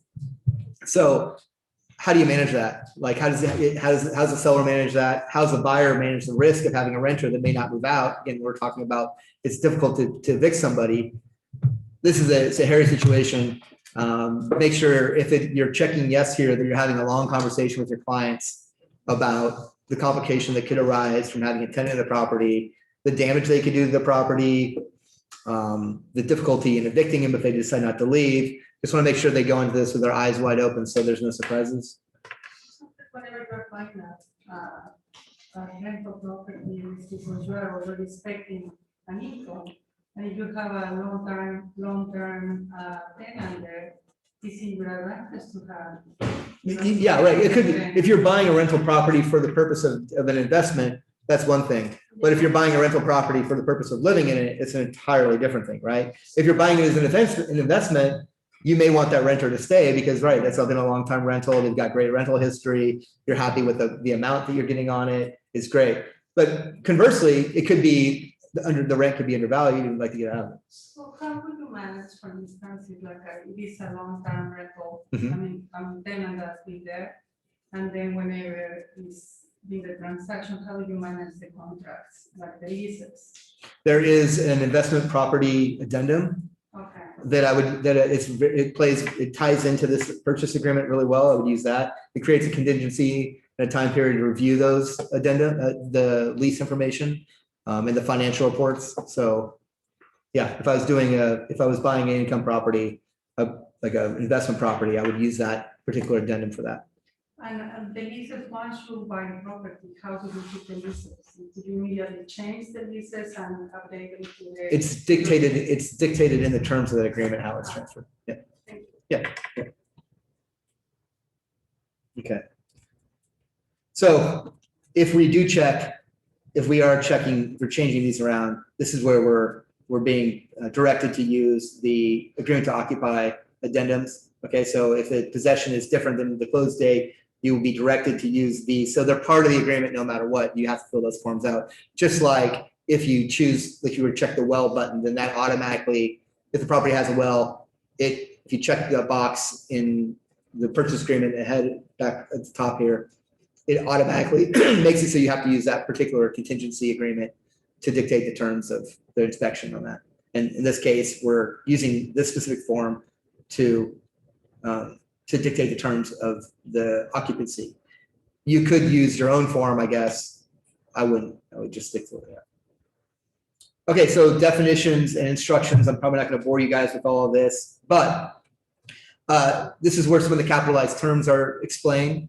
It's also where the term accepted and agreed upon. It's like where we're kind of, this is it's funny that it comes at the end, but it's kind of the bedrock of the agreement, right? Because without these terms, they're just words, right? So we have to have these definitions described, otherwise they're just words, and we're going on dictionary meetings. But like, again, here's the agreement or sale agreement collectively shall be defined as this real estate agreement in its entirety.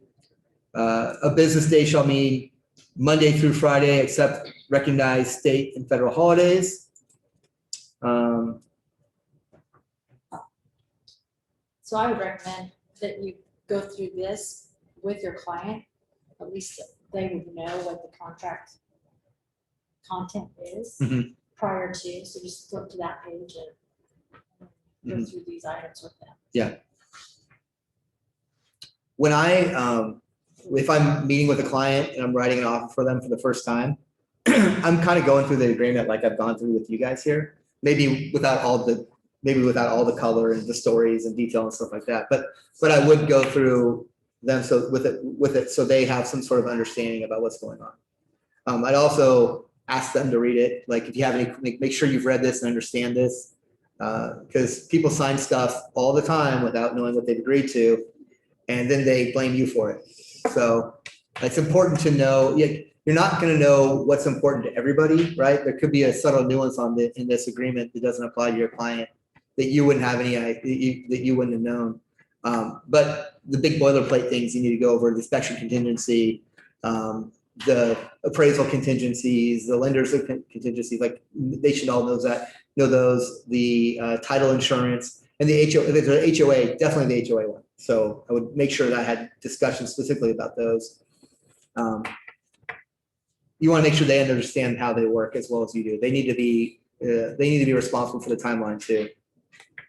Earnest money deposit, that's a huge one. Make sure they know that making sure they're making the loan application on time. So approved uses, we're talking about making sure that the property is being used for what it's being zoned for. So I'm not buying a property to make it a farm or an apartment complex when it's a single family residence. Levy additional property taxes. So does anybody have an idea? Can anybody give me an example of what a levy of additional property taxes might be? What's that? Okay, sort of. It's not a tax, but that's a good point. That's something that would have to be disclosed. If it's a farm, a lot of times, if you can apply for a reduction in your property taxes because it's a farm. So, and I think, and I don't know if the law's changed, but it used to be, if you were to be able to make $500 on average a year for 3 out of 5 year period, you could get a portion of your farm's property taxes lowered because you're using it to generate an income. And upon sale, there could be additional property taxes that are assessed because of that change. And so make sure your clients are aware of that. Ryan, you No, smile I like don't you. think specific. I was just laughing at the rule. Oh, it's weird. 3 out of 5. Like, Yeah. it's when it's so old, right? And like out in the country, there's a lot of like people writing checks to each other for $500 for 3 out of 5 years. So typically we're checking is not specially assessed. If it's a farm, then we would want to, I mean, like, when I say farm, I mean, like, you're talking about anything on an acre, you probably want to check to make sure that it's assessed or not. Historical property designations, if it is, there's a specific form that goes along with that. We're talking about taxes here, right? Because if the property is deemed as a historic landmark, the property taxes could be drastically lower. There was like a building there's several buildings downtown Portland, I don't know if they still are, like in the Pearl District, where a unit's property taxes are like $400 a year. Because it's been deemed a historical building. And there's certain responsibilities that come with having historic property and having cheap property taxes that somebody has to adhere to. Sometimes it comes out, right? Like they give you a tax break for 5 years, and after those 10 years for a historical property. Then you may have to reapply. You may have to reapply for it. Then you have to also show that you've been providing. So you have to be able to make the property available for people to come tour. like once or twice a year or something like that. I can't remember all the specific details of it, but something along the lines of that. We're running out of time here, so I'm gonna keep going. So mediation and arbitration, small claims court. So just talks about cures to disputes. As a realtor, you've agreed to, if you're having a dispute with another realtor, you've already agreed to go into arbitration over it as opposed to going to court over it. This is where the buyer and seller agree to go to small claims court or arbitration and mediation should there be a dispute between the parties. And this is where your clients sign the offer. So this is the name, you put the name that they want to take title in right here. The expiration date of the offer, so when you want to hear a response by. As a listing agent, I would never pay too much attention to this date right here. In my mind, if it's a property that I'm gonna get multiple offers on, I'm probably setting a deadline as soon as I get a second offer on it.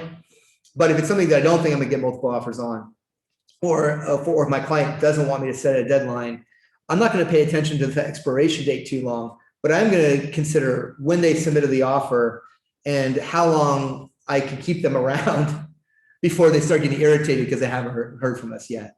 And so I can always extend that expiration date with an addendum or something, but I can't lose that buyer, right? I want to keep that buyer on the hook. So I want to be thoughtful of that timeline. And that works in this market right now, but if it was a buyer's market, you might want to. But I don't know, but even on the buyer's market, I mean, it's like, They could be putting in multiple, I'm wanting. they could be running running around like that, but and then I don't know if that's a buyer I want to work with necessarily though, like. Well, what I'm saying is they might have a second home that, Yeah, they might have a plan B. yeah, And that's fine, but like, that's what I mean. I want to be mindful of their timeline. I would stay in contact with the other party to know what's going on, but I may not follow their timelines specifically because it's easy to fix. remember, if you have the listings, you control the market, guys. Mhm. So you get more listings. Yep. Okay, so that's pretty much it. Do we have any questions?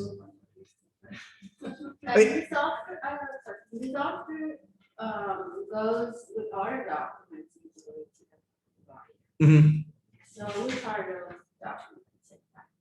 What's that?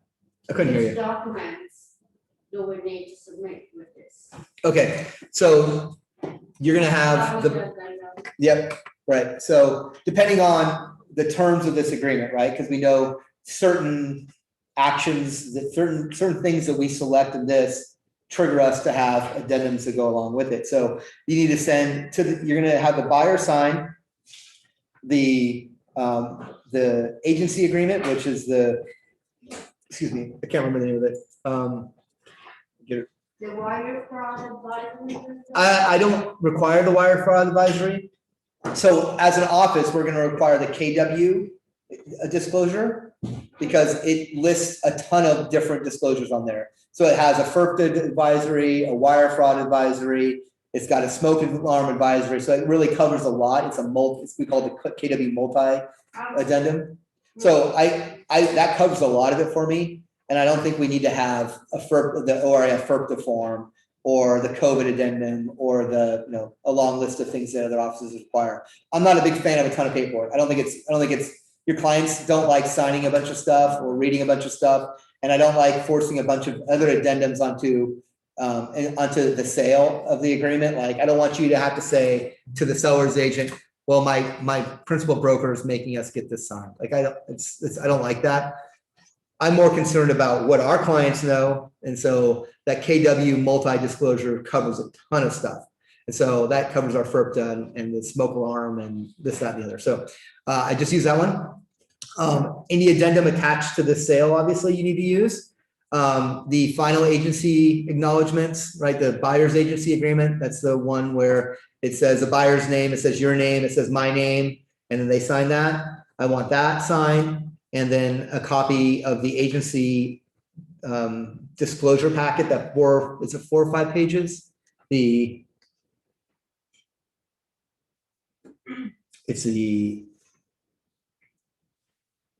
don't know why my mind's blank today on that. But you guys know what it is. It's a pamphlet that's supposed to be handed out whenever we mean a buyer or seller? Yes, it's an agency disclosure. Agency disclosure, thank you. So I want, you don't have to have that initial, but I just want to make sure it's presented to the buyer at the time they're making the offer. And then what you're gonna send to the seller's agent is going to be this agreement, so the residential real estate sales agreement, and any addendum that goes along with it, a pre-approval letter probably, or a disclosure of the funds, if it's a cash sale, and that's it. You don't need to send over anything else. Or in your experience, does your escrow officer, does she send wire fraud? Yeah, Okay. absolutely. I don't know if they're gonna send an agreement, but they're gonna, again, it's mentioned in our KW form, the wire fraud thing. But like, if you know, when you call the title company, you get put on hold, it's no music. It's just like wire fraud, wire fraud, wire fraud, wire fraud. It's all nothing but wire fraud. So I think that there's enough of it going around that we don't need to have a separate wire fraud. If you want to use it, you absolutely can. I just don't require it because I feel like it's mentioned enough otherwise. Yeah. I just was curious because the transaction I just did, escrow didn't send it over. Okay. No, and so after our sale closed, then I had to send it over to my buyer. Oh, the OREF wire. Yeah. Yeah, so that's not a required form. That's just a form that your agency wanted to have signed. I don't require that because we deal with it on a separate addendum. I think we're covered on that, so we don't. But if you want to use that form, you totally can. But it's not required by law. Okay. Yeah. Perfect. Yeah. Yeah. Anybody else? Sorry, the final agency is like the buyer broker agreement? No, so the final I'm sorry, I misspoke. So it is, Because I did use this before. disclosed limited agency agreement for buyers. Oh, no. It's this form right here.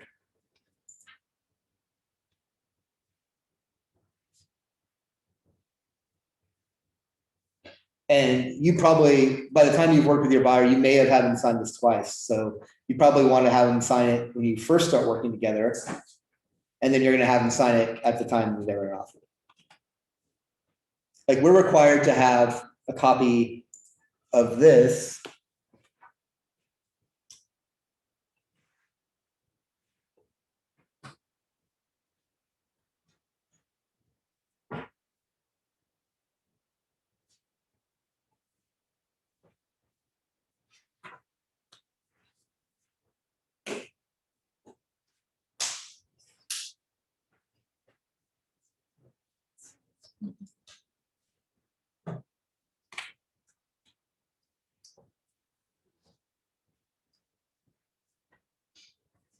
Sorry, folks.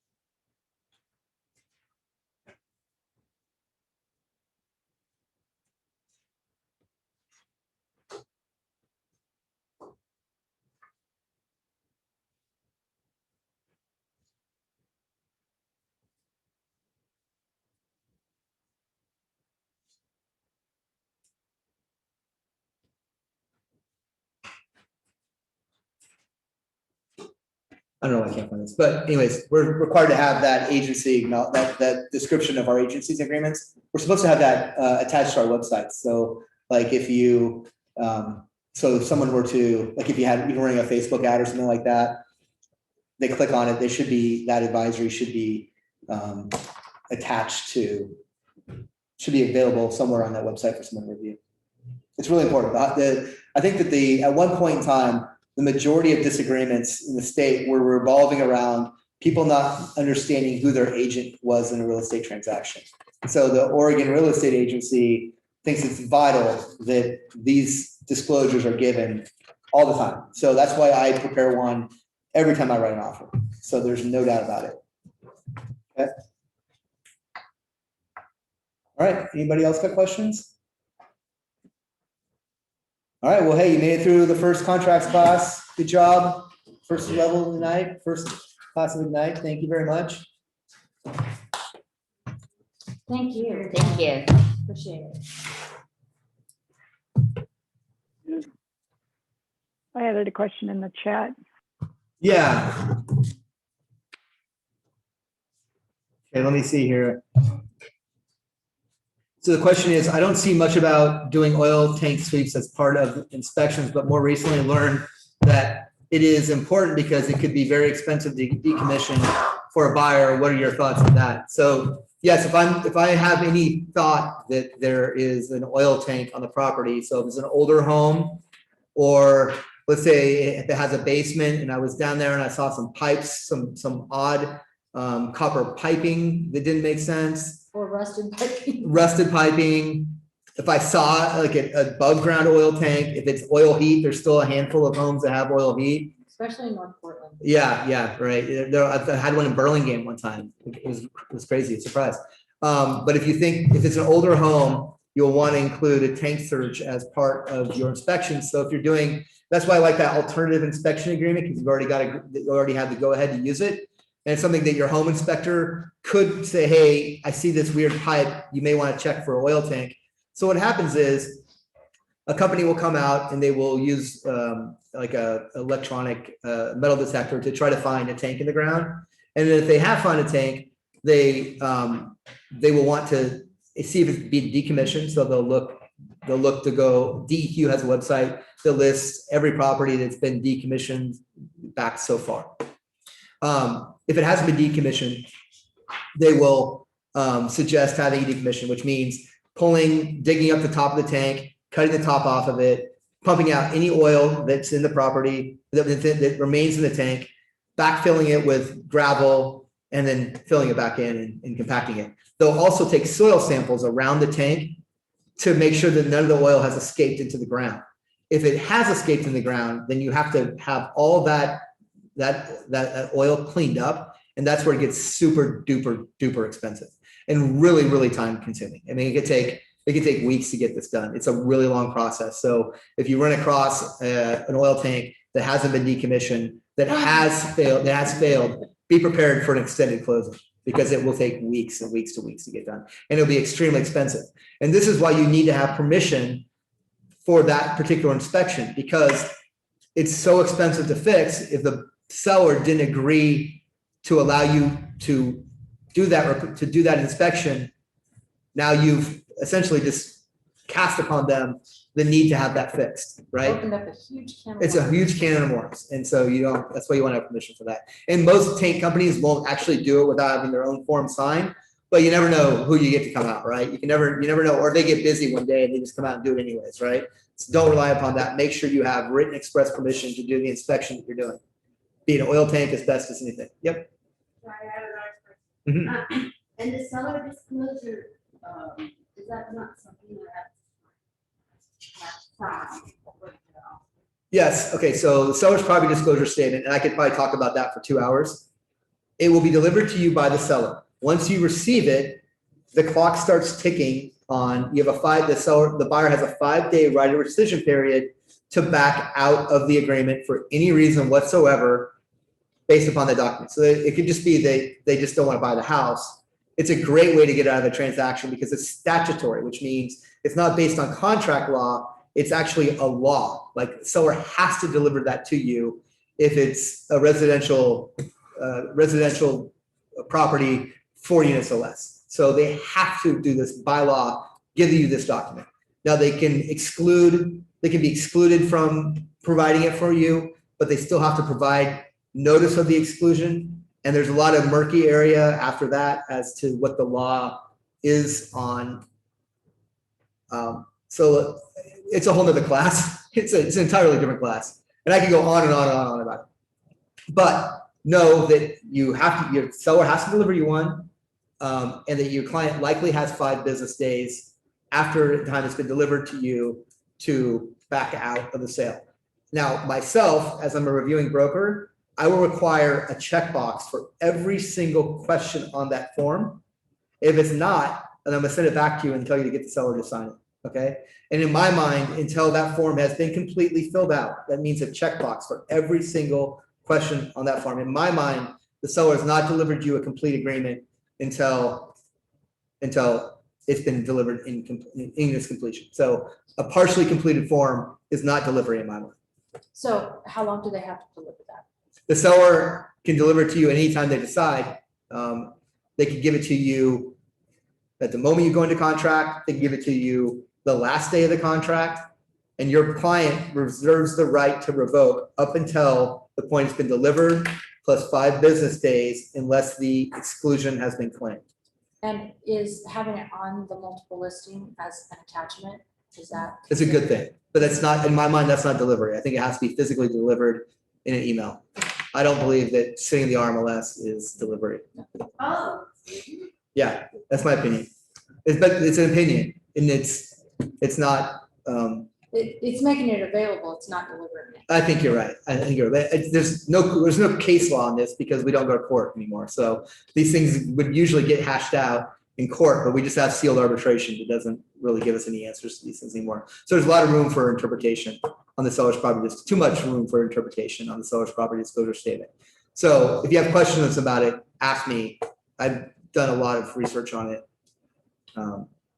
More than I should. Obviously. More than I should, probably, but it's a complicated form. It's really a hot button, another hot button thing for me. It's like, we had a situation one time where it wasn't filled out completely. We represent the buyer let all their contingencies lapse. And they were just, again, we were just using this as kind of like a Hail Mary to get out of the transaction and retain the buyer's earnest money. And the form wasn't quite filled out properly. So I made a real argument to the listing agent that they never sent us a valid completed seller's property disclosure statement. She gave in, but I wouldn't ever want to be on the other side of that argument either. So like, I wouldn't want to be a listing agent and have partially delivered the form in my mind and have to explain and argue that it's been delivered. So if you see that form, a lot of this, I'm a little bit different than the other principal brokers. Other principal brokers will tell you not to advise on it in any way. My advice is to make sure, if you're representing a seller, that every box is checked. And if you're representing a buyer, ask me. It's a little bit different for each situation. We have to send it, they have to acknowledge it with the offer, So right? so if a seller delivers that form to you, the buyer is under no obligation to sign it. With the offer, no? No, if the seller sends you a property disclosure statement, it's not required of the buyer to sign it. Now, the moment you received it, the clock starts ticking on it. There's 5 business days. It's already not urban less. No, it has to be delivered to you though. If it's in the RMLS, that's fine. But until you've received it in the email, the clock does not begin on that rescission period. Right? But if you don't have your buyer sign it, there's nothing that says that they actually received it. You have an email, do you send it to them? Yeah. You have an email, you send it to them in the email, or you send it to them via DocuSign, but they're not required to sign it. In fact, and this is something I've been thinking about, I don't know what the benefit to the buyer is for ever signing. But, so another small nuance on the form is that right to rescission. If the seller does not deliver that to you, upon closing, the buyer, that form kind of goes away. So if the buyer closes on the property, they can't go back and say, oh, it's just kidding. You never sent me the seller's property disclosure statement. The closing Closing terminates the right to receive it. kind of says you're taking the property. Yeah, right, yeah. All right. Okay, well, thank you, everybody. Thank you. Thank you. If you ever have any questions about anything, pick up your phone and give me a call. I'm really glad to go over these things in detail, get into this a little bit more. Again, every situation is a little bit different. And so how you handle them, getting to know this purchase agreement though, I implore you, really spend time reading it and understanding it. And so that way you can know how to work it to its advantage if you have to, but mostly so you don't make a mistake and do something that could cost your client the earnest money. Now, if you have any questions on it, just highlight the area you're concerned about and ask them. Yeah. Yeah, it's great if you get out ahead of it, right? You read it, understand it, know what your questions might be, so you don't have to do it at the last minute when everybody's rushing around. And you better represent your buyer or seller by understanding these contracts inside and out. Yeah, and I think showing mastery of it to your client really makes them feel good about working with you, right? Because most people aren't going to spend the time to show that you've got this thing mastered. You really know what it means.